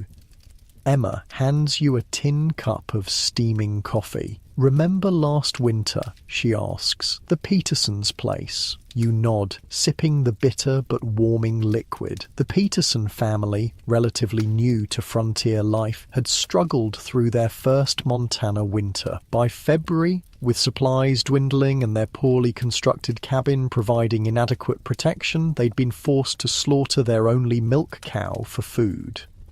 "Papa says they'll probably head back east come spring," Emma continues. "Says not everyone's cut out for frontier winters." This understated assessment masks the brutal reality. Frontier winter survival separated the prepared from the unprepared with deadly efficiency.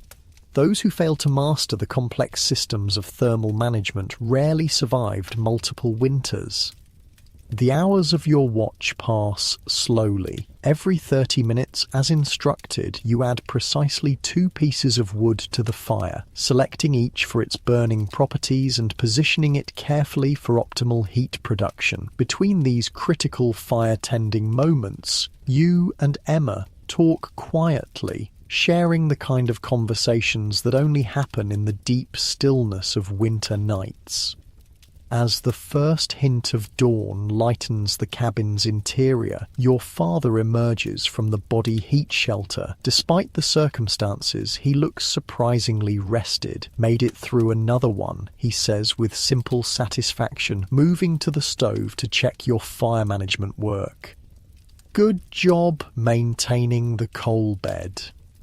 This small praise, acknowledgement of properly executed survival skills, carries more weight than elaborate compliments might in another context. On the frontier, doing things right means living to see another day. Your mother joins him, and together they begin the process of dismantling the body heat shelter and returning the cabin to its daytime configuration. The younger children, still bundled in multiple layers, remain asleep on their bedding, now arranged near the stove. "Storm's breaking," your father announces after briefly pulling aside a window covering to glance outside. Winds dropping and skies lightening to the east. This news brings palpable relief. A blizzard's end means the most acute danger has passed, though the extreme cold will likely remain for days. As full daylight arrives, the family begins its morning routine, albeit with adjustments for the exceptional cold. The water bucket, despite being kept near the stove overnight, has a thick crust of ice that must be broken before morning washing can begin. 43 below on the north wall thermometer, your father reports after checking the instrument mounted outside a small window. Never seen it that cold this early in January. Yet, despite this record-breaking temperature, the Morrison family has survived the night comfortably, not by modern standards of comfort, perhaps, but without danger or significant hardship. Their layered approach to cold protection, from cabin construction to fire management to clothing strategies to the body heat shelter, has proven equal to even this extreme challenge. As you help prepare the morning meal, you realize that what your family accomplished last night wasn't just survival, it was the application of sophisticated thermal engineering developed through generations of hard-won knowledge. Systems so effective that even in conditions that would kill unprotected humans in minutes, your family slept safely through the night. This is the forgotten science of frontier winter survival, not just enduring the cold, but mastering it through integrated systems of protection that modern technology has largely rendered obsolete, but which once meant the difference between life and death on the American frontier. 3 days after the blizzard, the brutal cold still grips the valley, but the skies have cleared to a crystalline blue that almost hurts to look at. The sun shines with blinding intensity over a transformed landscape, snow sculpted into otherworldly shapes by the wind. Ice crystals hanging from every tree branch, the world frozen into a deadly beauty. Your father stands in the doorway of the cabin, surveying the scene with a practiced eye. "Need to check on the neighbours," he announces. "McClintocks haven't got enough experience for cold like this." "Is it safe?" your mother asks, concern evident in her voice. He nods. Winds died completely. Cold still dangerous, but manageable if we're prepared. He turns to you. "John, you're coming with me. 2 is safer than 1 in these conditions." This isn't a request, but a statement of fact. At 12, you're considered old enough to participate in community welfare checks, a critical aspect of frontier winter survival that modern isolation has largely forgotten. "Bundle up properly," your mother instructs, already gathering your heaviest outdoor gear. Full layers, no shortcuts. The preparations for venturing outdoors in 40 below temperatures are elaborate and methodical. First comes the base layer of wool undergarments, then a middle layer of flannel, followed by heavy wool pants and shirt. Over this goes a buckskin vest lined with rabbit fur, and finally a heavy canvas coat with a hood lined with bear fur. Your feet receive special attention. First, a layer of thin cotton socks, the rare appropriate use of cotton in winter as they wick moisture away from the skin, then 2 pairs of heavy wool socks, and finally moccasins lined with rabbit fur and wrapped with canvas leggings tied securely above the calf. Your hands are similarly protected, thin liner gloves covered by heavy mittens lined with fur and designed with an extra long cuff that extends well up the forearm, preventing any gap where cold air might reach the wrist. Face covering, your father reminds, handing you a wool scarf that's been carefully stored near the stove to ensure it's completely dry. Moisture in fabrics from breath or sweat can freeze instantly in such cold, transforming protective clothing into dangerous conductors of deadly chill. The final preparation is food. Your mother hands each of you a small cloth bundle. Pemmican, she explains, and a piece of the dried apple cake. If you get caught out there longer than expected, you'll need the energy. Pemmican, a concentrated mixture of dried meat, fat and berries, represents the frontier equivalent of modern emergency rations. Dense with calories and resistant to spoilage, it provides critical energy in survival situations. We'll head to the McClintocks first, then check on Old Man Patterson if there's time, your father decides, making final adjustments to his gear. Should be back before midday. The unspoken danger hangs in the air. If you're not back by then, something has gone very wrong. In such extreme cold, extended exposure inevitably leads to frostbite, hypothermia, and death. Take the emergency kit, your mother insists, handing your father a small leather pouch that contains fire-starting materials, additional pemmican, and basic medical supplies. With a final check of your clothing, ensuring no skin remains exposed except for a narrow band around the eyes, you and your father step out into the killing cold. The sensation is immediate and shocking despite all the protective layers. The air itself feels solid, as though you're moving through an invisible barrier that resists every step. Your breath freezes instantly, creating a rim of ice on your scarf within seconds. "Keep moving," your father reminds, his voice muffled through his face covering. "And watch for signs."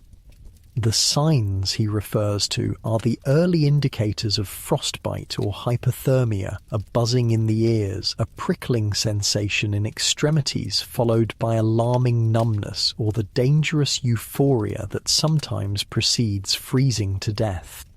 The McClintock homestead lies about a mile away, normally a 20-minute walk, but in these conditions it will take nearly twice that. Your father sets a deliberate pace, not so fast that sweating becomes a danger, not so slow that body heat production drops.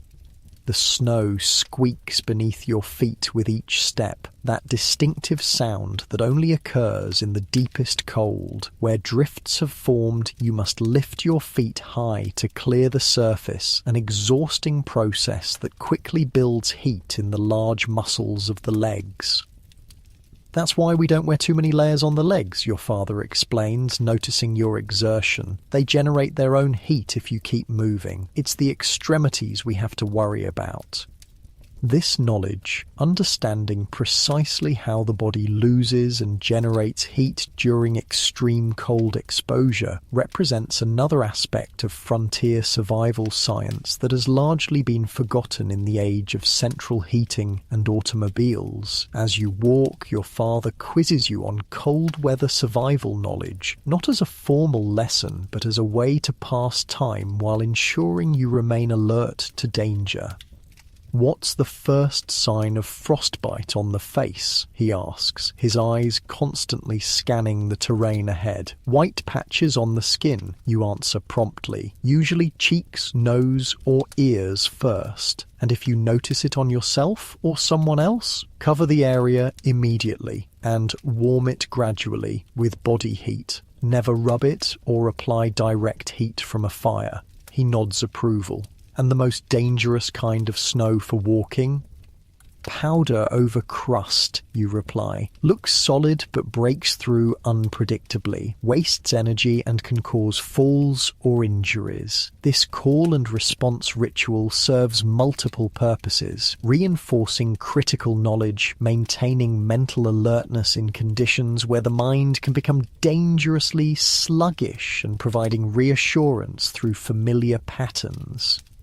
After 30 minutes of careful hiking, the McClintock cabin comes into view through a stand of pine trees. Unlike the Morrison homestead with its carefully banked snow and sealed windows, the McClintock place shows worrying signs of inexperience. Minimal snowbanking against the walls, chimney with lighter smoke than would be expected in such cold, and no visible preparations for water access.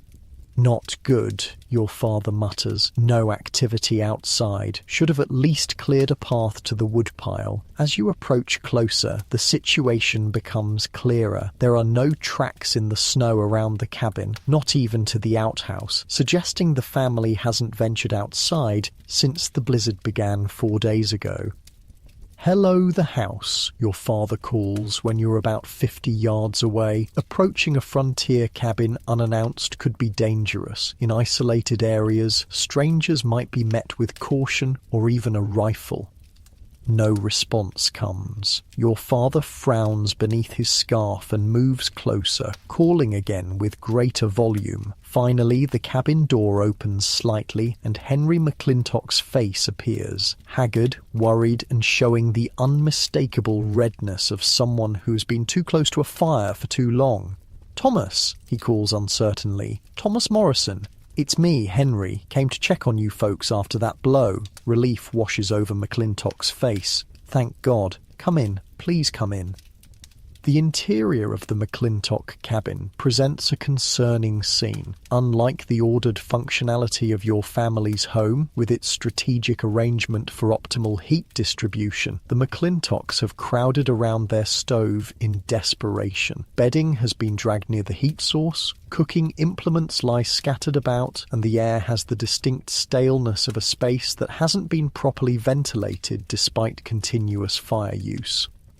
Martha McClintock sits wrapped in blankets, their 2 small children huddled against her. All 3 look exhausted, with the hollow-eyed appearance of people who haven't slept properly in days. "We've been burning everything we can find," Henry explains, gesturing to the stove where furniture fragments are clearly visible among the proper firewood. "Down to the last of our wood supply. Didn't expect it to get this cold so early in the season."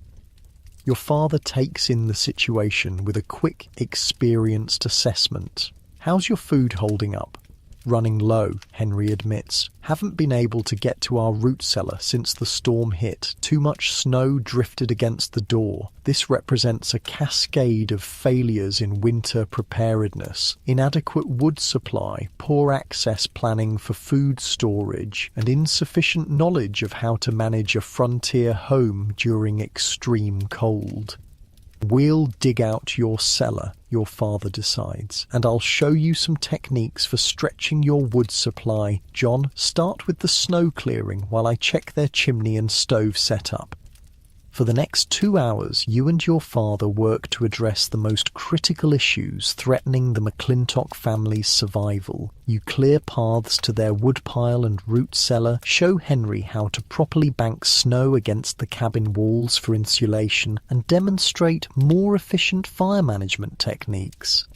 Inside, your father makes several crucial adjustments to their stove and living arrangements. He rearranges their furniture to create a smaller warm zone that requires less fuel to heat, adjusts the damper on their stove, which had been incorrectly set, causing excessive wood consumption, and shows Martha how to create a simple body heat shelter similar to what your family used during the worst of the cold. "You're wasting half your heat up the chimney," he explains to Henry, who watches with a mixture of embarrassment and gratitude, "and these gaps around your windows are like throwing wood directly into the snow." While the men work on the heating system, you notice Martha McClintock watching intently as your father demonstrates various techniques. Unlike her husband, whose pride occasionally surfaces in defensive comments, she shows the focused attention of someone who recognizes that knowledge equals survival. "How do you keep your children's feet warm at night?" she asks when Henry steps outside to help you with the snow clearing. "My little ones cry from cold toes despite all our blankets." Your father explains the heated stone technique your family uses, warming rocks near the stove, wrapping them properly, and placing them at the foot of beds to provide hours of gentle heat. Martha listens with fierce concentration, mentally recording every detail. "And your windows," she continues. "They don't frost over inside like ours do. What's your secret?" "Double covering," he explains. "Oiled paper against the glass for insulation, then heavy quilts over that, and we stuff rags in any gaps around the frame. Every little crack lets precious heat escape." This knowledge exchange represents one of the most critical aspects of frontier winter survival, the passing of tested techniques from experienced families to newcomers. Without books, formal education, or other information sources about extreme cold survival, this person-to-person transmission of knowledge was often the only way inexperienced settlers could learn to survive their first serious winters. By midday, the situation at the McClintock homestead has improved significantly. Their wood supply, while still concerning, will last longer with proper fire management. The newly accessible root cellar provides additional food security, and most importantly, they now possess knowledge that will help them adapt to frontier winter conditions. "We can't thank you enough," Henry says as you prepare to leave. The strain of pride is evident in his voice, a man struggling to accept help while knowing his family's survival depends on it. "No need for thanks," your father replies simply. "That's how it works out here. My first winter, old Jim Barker did the same for our family. You'll do it for someone else someday." This paying forward of survival knowledge formed a crucial social bond in frontier communities, a recognition that harsh environments required cooperation despite the fierce independence frontier life otherwise encouraged. As you and your father prepare to depart, Martha presses a small bundle into your hands. "Fresh bread," she explains. "Made it yesterday with the last of our white flour. Please take it with our thanks." This offering, precious white flour transformed into bread during a survival situation, represents more than simple gratitude. It's an acknowledgement of community bonds and mutual aid that transcend mere transactions. "We'll check back in a few days," your father promises. "Weather's supposed to moderate by week's end. You'll make it through fine now that you know what to do." The return journey to your cabin takes less time, partly because the trail is now broken, and partly because the sun has raised the temperature slightly, perhaps to a mere 30 below instead of 40. "Think they'll make it?" you ask your father as the Morrison homestead comes into view. He considers the question seriously. "They will now. Another day or two, and it might have been a different story. That stove setup was dangerously inefficient, and they were burning through their wood at 3 times the necessary rate. This assessment isn't callous, but factual, so I'm sure for..." On the frontier, survival margins could be calculated with mathematical precision. The McClintocks had been on a trajectory toward a freezing cabin within days, with predictably fatal results. "Martha's the one who'll keep them alive," your father adds after a moment. "She was listening and learning. Henry's still got too much pride to admit how much he doesn't know." This gendered dimension of frontier knowledge transfer often goes unrecognized in romantic depictions of Western settlement. While men might handle the heaviest physical tasks, women frequently became the knowledge keepers of crucial domestic survival techniques, fire management, food preservation, textile creation, and medical care that kept families alive through harsh winters. Upon returning home, your mother greets you both with evident relief. "The Patterson place?" she asks, noting you've returned earlier than might be expected if you'd completed both planned visits. "Didn't make it there," your father explains, removing his outer layers carefully to prevent snow from melting onto the cabin floor. "McClintocks needed more help than I anticipated. We'll check on Patterson tomorrow if the weather holds." Over coffee and the bread Martha provided, your father describes the McClintock situation in detail. Your mother listens with the serious attention the subject deserves, occasionally asking clarifying questions about their supplies and equipment. "Should we invite them here?" she asks when he finishes. "They could stay until the worst passes." Your father considers this generous offer. They're stable now with what we showed them. Better for them to learn in their own cabin if they can manage it. Builds confidence and skills they'll need for the rest of winter. This assessment reflects a deeper frontier wisdom. Sometimes immediate rescue can ultimately reduce long-term survival chances by preventing necessary skill development. The delicate balance between helping neighbors and fostering self-sufficiency represented one of the most nuanced aspects of frontier community ethics. "I told Martha about the winter community gathering," your father adds. "Said we'd take them along if they wanted to go." The winter community gathering he refers to is a tradition among the scattered homesteaders of your valley, a monthly meeting during the coldest season where families travel to a central location, usually the largest cabin, to share food, company, and most importantly, knowledge. "It's at the Hendersons' place this month," your mother confirms. 3 days from now if the weather permits. Mary Henderson specifically mentioned she'd be demonstrating that new wool spinning technique she learned from the Swedish family up north. These gatherings served multiple crucial functions in frontier winter survival, breaking the dangerous psychological isolation that contributed to cabin fever, creating opportunities for knowledge exchange, and establishing community bonds that could be activated during emergencies. "I should prepare something to share," your mother muses. "Perhaps I'll demonstrate that new pemmican recipe with the dried berries, and Emma can show her mitten lining technique." This casual planning highlights another aspect of frontier knowledge systems, the expectation that each family would contribute to the community's collective wisdom. Even children participated, with older ones often teaching skills to younger ones from different families.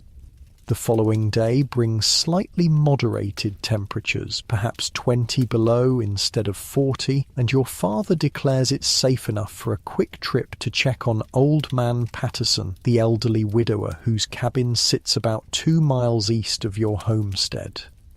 Unlike the McClintocks, Patterson is a seasoned frontiersman who has survived decades of Montana winters. His concern is not lack of knowledge, but advancing age and isolation that make self-sufficiency increasingly challenging.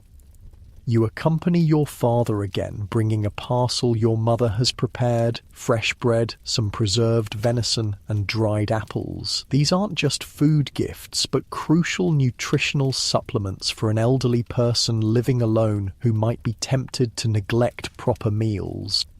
Patterson's cabin, when you reach it, shows all the signs of experienced winter adaptation. Carefully banked snow, properly managed chimney, and paths cleared to essential areas despite the old man's limited strength. Unlike the McClintocks' desperate situation, Patterson has his survival systems well in order. Thought you might have frozen solid in that blow. The old man greets you with gruff affection when you arrive. Despite being in his 70s, he remains spry and alert, a testament to the preserving effects of frontier self-sufficiency. Checking on all the neighbors on your father explains, "How's your wood supply holding?" "Good enough," Patterson replies, leading you inside where his cabin reveals meticulous organization, wood stacked by type and size, preserved foods arranged for efficient access, and sleeping area optimized for heat conservation. Been at this long enough to know what I need before winter sets in. The visit is brief but important, confirming the old man's welfare while reinforcing community bonds. Patterson, despite his independence, understands the value of these connections. "Coming to the gathering at Henderson's?" your father asks as you prepare to leave. Patterson nods. "Wouldn't miss it. Got some new ideas about snowshoe bindings I want to share, and frankly, could use the company." This honest admission that even the most self-sufficient frontiersman needs human connection during the isolated winter months highlights the psychological aspects of survival that pure technical knowledge cannot address. As you return home, your father uses the journey as another opportunity for instruction, but with a different focus than the previous day's technical lessons. "Community is as important as firewood in winter," he explains as you trudge through the snow. "Humans aren't made to be completely alone. Isolation kills as surely as cold, just slower and in different ways."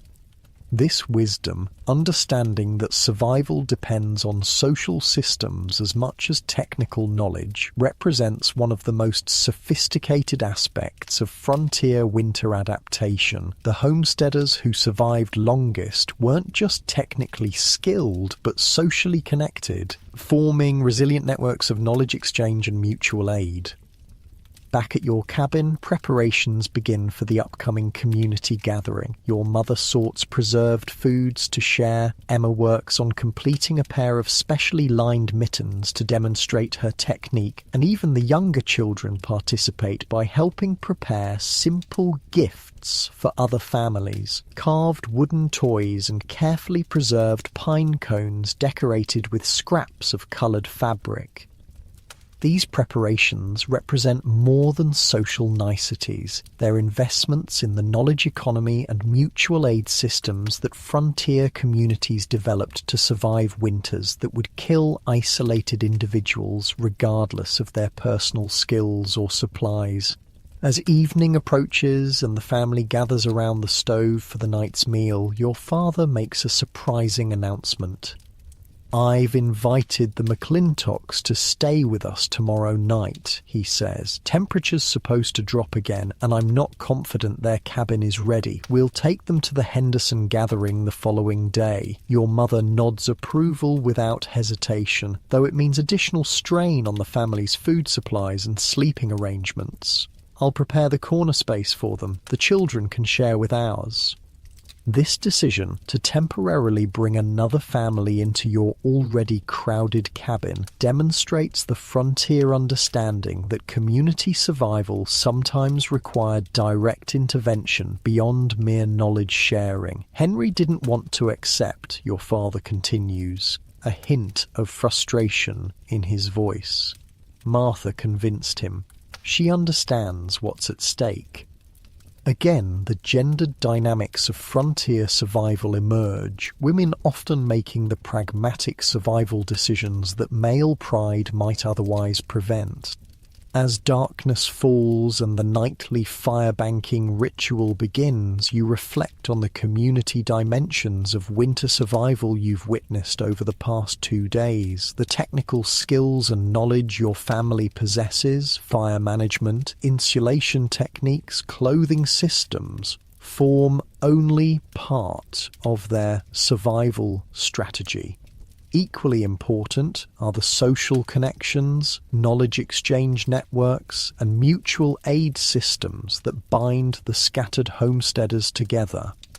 This is the forgotten social science of frontier winter survival, not just the technical how-to knowledge of staying warm, but the sophisticated community structures that made long-term survival possible in conditions that would quickly kill even the most skilled individual acting alone.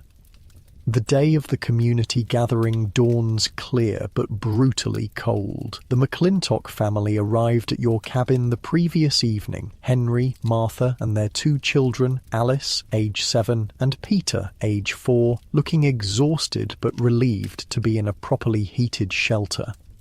Your mother had reorganized the sleeping arrangements, creating space for the visitors by moving William and Michael into your bed area and preparing a separate spot for the McClintock children near the stove. Despite the crowding, the additional body heat actually made the cabin warmer during the night. As dawn light filters through the frosted window coverings, your father stands by the stove, conferring quietly with Henry McClintock. The men are planning the journey to the Henderson homestead for the community gathering. It's 5 miles, your father explains, tracing the route on a rough hand-drawn map. Normally not difficult, but with this cold and children along, we need to be prepared for trouble. Henry nods, the previous week's brush with disaster having humbled him considerably. What do you suggest? We'll take both sleds, your father decides. One for supplies, one for the younger children if they can't manage the walk, and we'll bring emergency gear. This casual mention of emergency gear underscores another dimension of frontier winter survival, the constant preparation for worst-case scenarios. No journey, however routine, was undertaken without contingency planning. "John," your father calls, seeing you're awake, "help me prepare the emergency packs." Together, you retrieve several carefully maintained leather pouches from the storage area. Each contains a specific category of survival tools: fire starting, shelter making, emergency food, and basic medical supplies. The fire-starting kit is perhaps the most critical. It contains multiple ignition methods, flint and steel, a small magnifying glass, and a fire piston that can create ember through air compression. These are supplemented with various tinder materials, char cloth, birch bark, and specially prepared pine resin that will catch spark even in damp conditions. "Check the char cloth," your father instructs. Make sure it's completely dry. You carefully inspect the blackened fabric squares, a specialized tinder created by partially burning cotton cloth in a closed container. When properly made, char cloth can catch even the tiniest spark, making fire possible in the most challenging conditions. The shelter kit contains a heavy canvas tarp, coils of rope, and several large safety pins that can be used to quickly create a windbreak or emergency shelter. The food pack holds pemmican, dried fruit, and small packets of salt and sugar, concentrated calories that could sustain life during unexpected delays or emergencies. Your mother and Martha prepare food for both the journey and to share at the gathering, while Emma helps the younger children dress in their warmest clothing. Multiple layers are essential. The journey will generate heat through exertion, but any stops could lead to dangerous cooling without proper insulation. "Everyone drinks before we leave," your mother announces, distributing cups of hot tea sweetened with precious honey. Starting hydrated helps prevent freezing. This knowledge that well-hydrated bodies resist cold better than dehydrated ones represents another data point in the comprehensive science of cold weather survival that frontier families accumulated. By mid-morning, both families are prepared for the journey. The sleds are packed, emergency kits secured, and everyone dressed in their most effective cold weather gear. Your father gathers everyone for a final briefing before departure.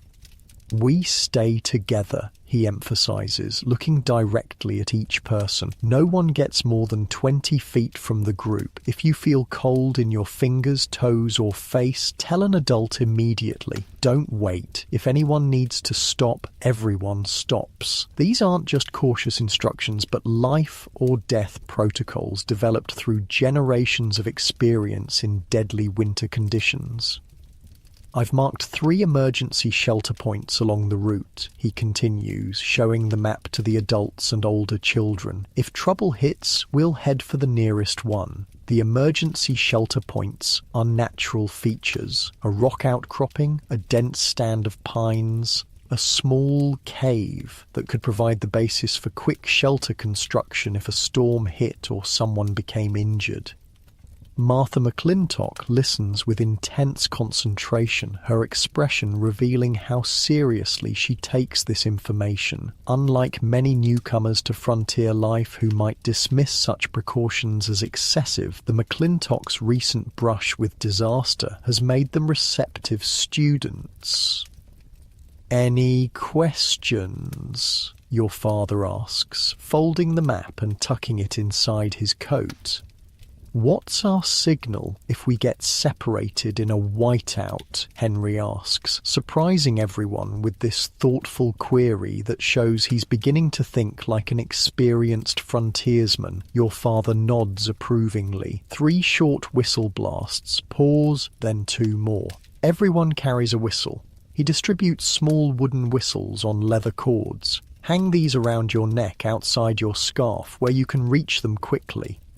With final preparations complete, the group departs, 10 people of various ages embarking on what would be considered an impossible journey in such temperatures by modern standards, but which represented a calculated risk by frontier measures. The 2 families move as a cohesive unit, adults positioned around the perimeter with children in the centre. Your father leads, breaking trail through the snow, while Henry McClintock pulls the supply sled. Your mother and Martha walk alongside the children, constantly monitoring them for signs of cold injury. The temperature stands around 15 below zero, bitterly cold by normal standards, but almost mild compared to the -40 of the previous week. Still, any exposed skin would freeze within minutes, and a breakdown in clothing or shelter systems could quickly become life-threatening. The journey proceeds without incident for the first hour. The younger children begin to tire but remain in good spirits, occasionally riding on the sleds when the terrain allows. Everyone maintains proper hydration by sipping from insulated water containers carried close to the body to prevent freezing. Then, at a point approximately halfway to the Henderson homestead, the first sign of trouble appears. The sky to the northwest, which had been clear blue, develops a smudged appearance along the horizon. Your father stops, studying this distant visual signal with concern. "Weather's changing," he announces. "Not what was expected." This ability to read subtle atmospheric signs, changes in cloud patterns, shifts in wind direction, alterations in the quality of light, represented a crucial frontier survival skill. Modern weather forecasting technology has largely replaced this observational knowledge, but for frontier families, accurate weather prediction could mean the difference between life and death. "Should we turn back?" Henry asks, also studying the horizon. Your father considers the options carefully. "No, Henderson's place is closer now than home, but we need to pick up the pace." The group resumes movement with renewed urgency. The younger children are placed on the sleds permanently to maintain speed, and rest stops are abbreviated to the minimum necessary for quick hydration and monitoring. Within 30 minutes, the weather change becomes more pronounced. The wind picks up from the northwest, carrying fine ice particles that sting exposed skin. The temperature begins dropping noticeably, and the clear blue sky gives way to a steely grey overcast. "It's coming faster than I thought," your father admits, his experienced eyes continually assessing the evolving threat. "We need to make a decision." This is the reality of frontier winter travel. Conditions can change rapidly, forcing life or death choices with limited information. Modern travelers might check radar images on smartphones or call for assistance. Your father has only his knowledge, experience, and prepared emergency systems. "There's the Carson Line Shack about half a mile east," he says, pointing toward a small rise. "Abandoned but still standing last time I checked. Better shelter than trying to make Henderson's if this turns into a full blow." The Line Shack he refers to is a small, crude structure built by cattle operations for cowboys to use during seasonal grazing. Long abandoned, it nevertheless offers the possibility of solid shelter if the weather deteriorates further. Henry McClintock defers to your father's judgment without hesitation, a significant change from his earlier pride. Lead the way, we'll follow. The group alters course, moving perpendicular to the strengthening wind toward the potential shelter. The children sense the increasing tension and remain unusually quiet, intuitively understanding the seriousness of the situation. "Tell a story, Papa," little Michael requests after several minutes of tense silence, his voice small against the growing wind. Your father, despite his focus on the deteriorating conditions, recognizes the psychological importance of maintaining calm, especially among the children. "Did I ever tell you about the time I got caught in a whiteout with nothing but a buffalo hide and a tin cup?" he begins, his voice deliberately light despite the circumstances. As he spins an engaging tale of a previous winter adventure, carefully edited to emphasize ingenuity and survival rather than danger, the group continues moving steadily toward the potential shelter. The story serves multiple purposes, distracting the children, maintaining morale, and subtly reinforcing survival knowledge that might soon be needed. The Line Shack appears just as the wind reaches concerning strength, a small slumped structure partially buried in snowdrifts. It's hardly impressive with its sagging roof and walls darkened by age, but to the wind-battered group it represents salvation. "Let's check it before bringing everyone inside," your father says to Henry. "John, you stay with the others and keep everyone moving. No stopping now." While your father and Henry investigate the structure, you lead the remaining group in small circles, maintaining critical body heat through movement. The children are becoming increasingly tired and cold despite their layers and the sled rides. "Sing something," you suggest to Emma, recognizing the need for distraction. She begins a simple frontier song with a repetitive chorus that the children can join. The singing serves as both psychological comfort and a way to maintain proper breathing in the cold. After what seems an eternity, but is probably only 5 minutes, your father emerges from the Line Shack. "It'll do," he announces. "Roof's mostly intact and the walls block the wind. No stove, but we can manage." The group files into the crude shelter, a single room perhaps 12 feet square with dirt floor and rough plank walls. It's cold and dark inside, but the simple fact of being out of the wind creates an immediate improvement in conditions. "Emma, help get the children out of their snow-covered outer layers," your mother directs. "Martha, let's organize the supplies." While the women attend to these tasks, your father and Henry begin implementing the emergency shelter protocol, a series of actions designed to quickly transform even a marginal structure into a survivable haven. "John, help me seal these wall gaps," your father instructs, pulling canvas strips from his emergency pack. Together, you stuff fabric into the largest cracks where wind penetrates the rough construction.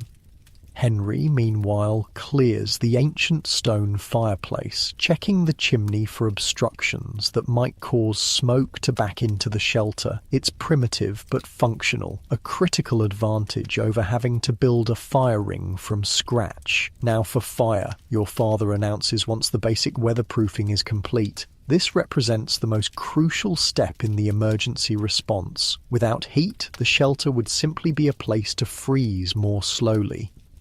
He retrieves the fire-starting kit from his pack and begins preparing a small, carefully structured fire lay in the fireplace. Unlike the casual fire starting in your well-supplied cabin, this is a methodical process that leaves nothing to chance. First, he arranges the finest tinder, the precious char cloth, in the centre. Around this, he places progressively larger materials, birch bark shavings, splinters of resinous pine, and finally small sticks arranged in a teepee structure. Single match fire, he announces, this apparently simple statement carrying enormous significance in frontier survival. The ability to reliably start a fire with a single match under adverse conditions represented one of the most critical survival skills.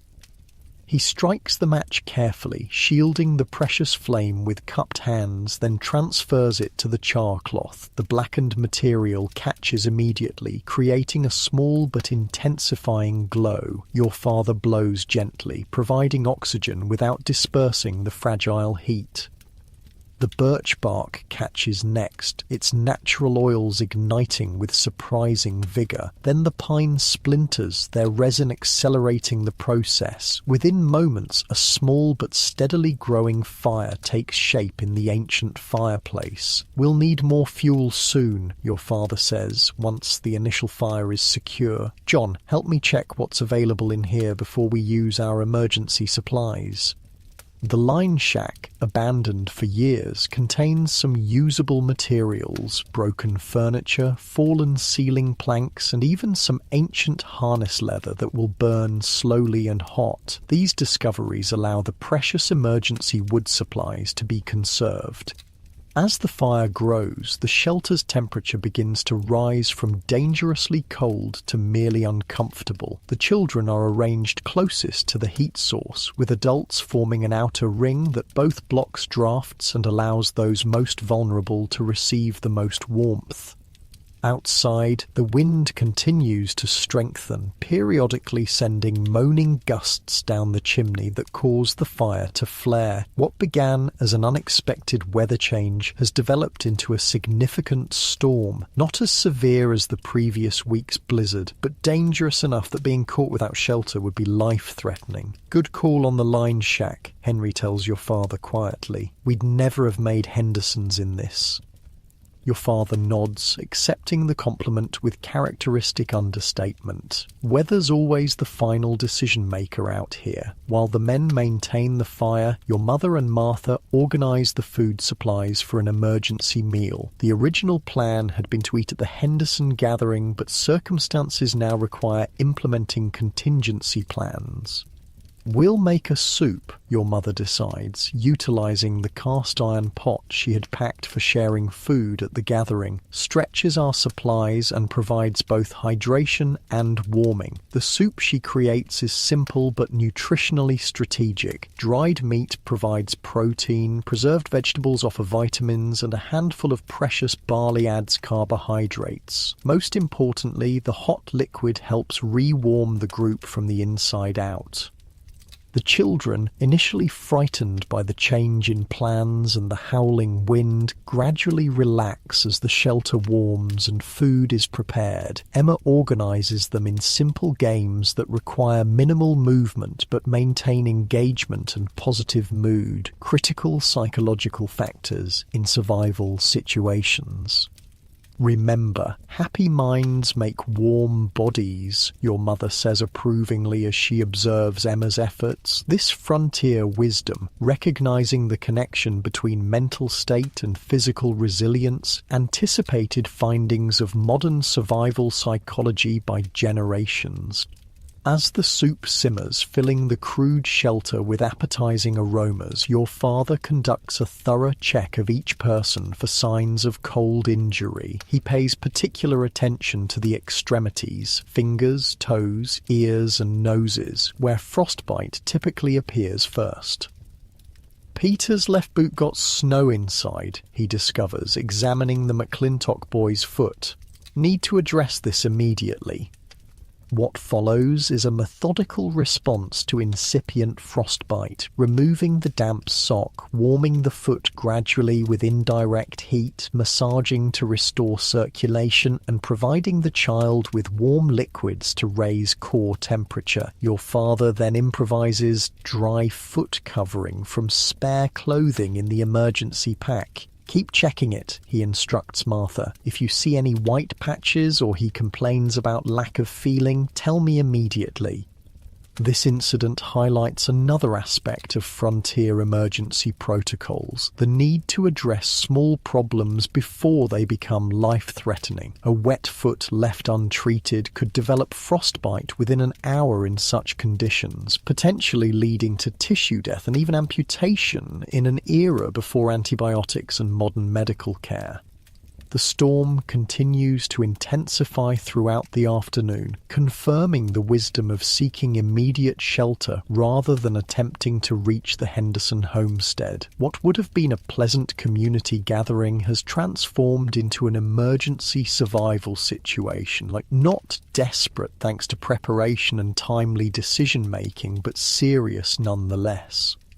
As evening approaches, your father initiates the next phase of the emergency protocol, preparing for an overnight stay. This hadn't been the original intention, but frontier survival required adapting to changing circumstances without hesitation. We'll need to organize sleeping shifts, he explains to the adults. 2 awake at all times, 1 tending fire, 1 monitoring everyone else.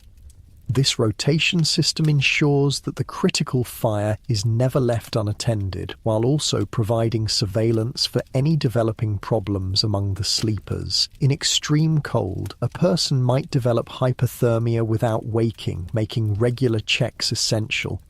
The physical sleeping arrangement is equally strategic. Children in the center for maximum warmth, adults forming a protective perimeter, everyone positioned with feet toward the fire where circulation is most likely to be compromised during sleep. What about the Hendersons? Martha asks, suddenly concerned. Won't they worry when we don't arrive?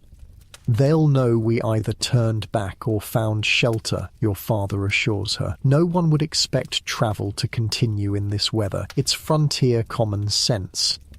This comment highlights the shared understanding that existed among experienced frontier dwellers, a set of unspoken protocols that governed behavior during winter emergencies. The Hendersons wouldn't launch a dangerous rescue effort because they would correctly assume that experienced travelers had implemented appropriate survival measures.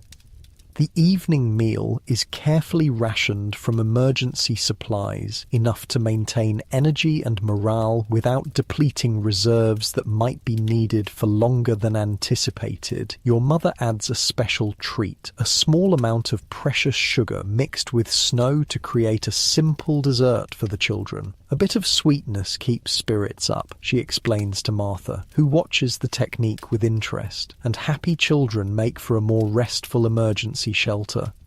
As full darkness falls outside, the line shack has been transformed from an abandoned ruin into a reasonably comfortable emergency haven. The temperature near the fire approaches 60 degrees, a remarkable achievement given the howling sub-zero conditions just beyond the walls. The children, exhausted from the day's adventures and comfortably fed, fall asleep quickly despite the unfamiliar surroundings. The adults organize the first watch rotation, your father and Henry taking the initial shift while the women rest. Should moderate by morning, your father predicts, studying the fire thoughtfully. These early winter blows rarely last more than 12 hours. How can you tell? Henry asks, genuinely curious rather than challenging. Wind pattern started fast, peaked early. The long blizzards build more slowly. Been watching Montana winters for 15 years now. They've got patterns once you learn to see them. This knowledge, the ability to predict storm duration from subtle atmospheric cues, represents yet another aspect of the comprehensive survival science that frontier experience developed. Nothing in modern meteorology would contradict your father's assessment, though it would be expressed in more technical terms about pressure systems and air masses. The night passes in the rhythm of survival, fire tended continuously, sleeping bodies checked regularly, shelter maintained against the persistent efforts of the wind to find entry points. The adults rotate watches every 2 hours, ensuring that everyone gets some rest while critical safety functions continue uninterrupted. By dawn, as your father predicted, the storm begins to moderate. The howling wind diminishes to occasional gusts, and the opaque whiteout conditions give way to improved visibility. We'll wait another hour to be certain, your father decides after checking conditions outside. Then head for Henderson's if the improvement holds.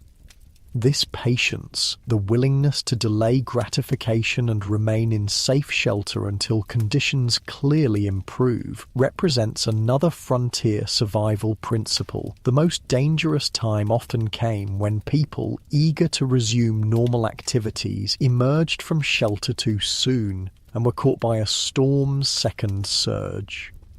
The extra hour is used to properly prepare for travel, checking everyone's clothing for dampness, consuming a hot meal for energy, packing the emergency supplies in case they're needed again. Nothing is left to chance or improvisation. When the group finally departs the line shack, the weather has improved dramatically. The sun occasionally breaks through thinning clouds, and while the temperature remains well below zero, the absence of wind makes conditions manageable. Leave the fireplace stocked, your father instructs, as you prepare to close the line shack door. Next person who needs emergency shelter should find it ready. This final act, preparing the shelter for unknown future travelers who might face similar emergency conditions, exemplifies the frontier ethic of mutual aid across time. People you would never meet might someday owe their lives to this simple act of preparation. The journey to the Henderson homestead resumes with renewed appreciation for the margin between safety and disaster in frontier winter travel. What began as a routine community journey transformed overnight into an emergency survival situation, resolved successfully through preparation, knowledge, and timely decision-making. As the Henderson cabin comes into view, smoke rising comfortingly from its chimney, paths cleared around its perimeter, you reflect on the layers of knowledge demonstrated during this brief but intense experience. From your father's weather reading to the single match fire starting, from the strategic sleeping arrangements to the calculated food rationing, each element represented a data point in the comprehensive science of frontier winter survival. None of these techniques appeared in formal textbooks or required advanced technology, yet together they constituted a sophisticated survival system refined through generations of life-or-death testing. Modern winter travelers, equipped with Gore-Tex clothing, GPS devices, and cell phones, rarely need such comprehensive knowledge. The safety nets of technology and rapid rescue have replaced the self-contained survival systems that frontier families once developed and maintained. Yet something valuable was lost in that transition, the deep understanding of how to live in harmony with even the harshest environments, using knowledge rather than technology to create safety in seemingly impossible conditions. The Henderson household welcomes your delayed group with the calm acceptance characteristic of frontier communities accustomed to weather disruptions. No dramatic explanations are required. The storm itself provides all necessary context for your absence yesterday and unexpected arrival today. Found shelter at the old Carson line shack, your father mentions casually as the families settle inside the warm cabin. Adam Henderson nods with understanding. Smart move. That was a mean little blow, came up faster than anyone expected. This simple exchange, devoid of drama or self-congratulation, encapsulates the frontier approach to winter survival, matter-of-fact competence rather than heroic narratives. The community gathering, delayed but not cancelled, proceeds with its original purpose, the sharing of knowledge, techniques and social connection that helped isolated homesteaders survive the challenging winter months. Mary Henderson demonstrates her new wool spinning method, others share food preservation techniques, and children exchange simple handmade toys. As you sit near the Hendersons' fire, listening to the adults exchange information that ranges from practical survival tips to community news, you understand that you're witnessing something profound, a resilient human system for thriving in conditions that would kill individuals acting alone. The sophisticated knowledge of cabin construction, fire management, clothing systems, and emergency protocols combined with equally sophisticated social systems of knowledge exchange and mutual aid to create survival capacity greater than any individual or single family could achieve. This was the true genius of frontier winter survival, not just the technical how-to knowledge that modern enthusiasts might try to recreate, but the integrated social systems that made such knowledge effective across generations and communities. As you drift towards sleep in your comfortable modern bed, imagine what it would be like to possess such comprehensive survival knowledge, the quiet confidence of knowing exactly how to stay alive in conditions most modern humans would find unimaginable. There's something deeply satisfying about this connection to our resilient ancestors who faced winter's deadliest challenges with nothing but knowledge, preparation, and community to keep them warm through the longest nights.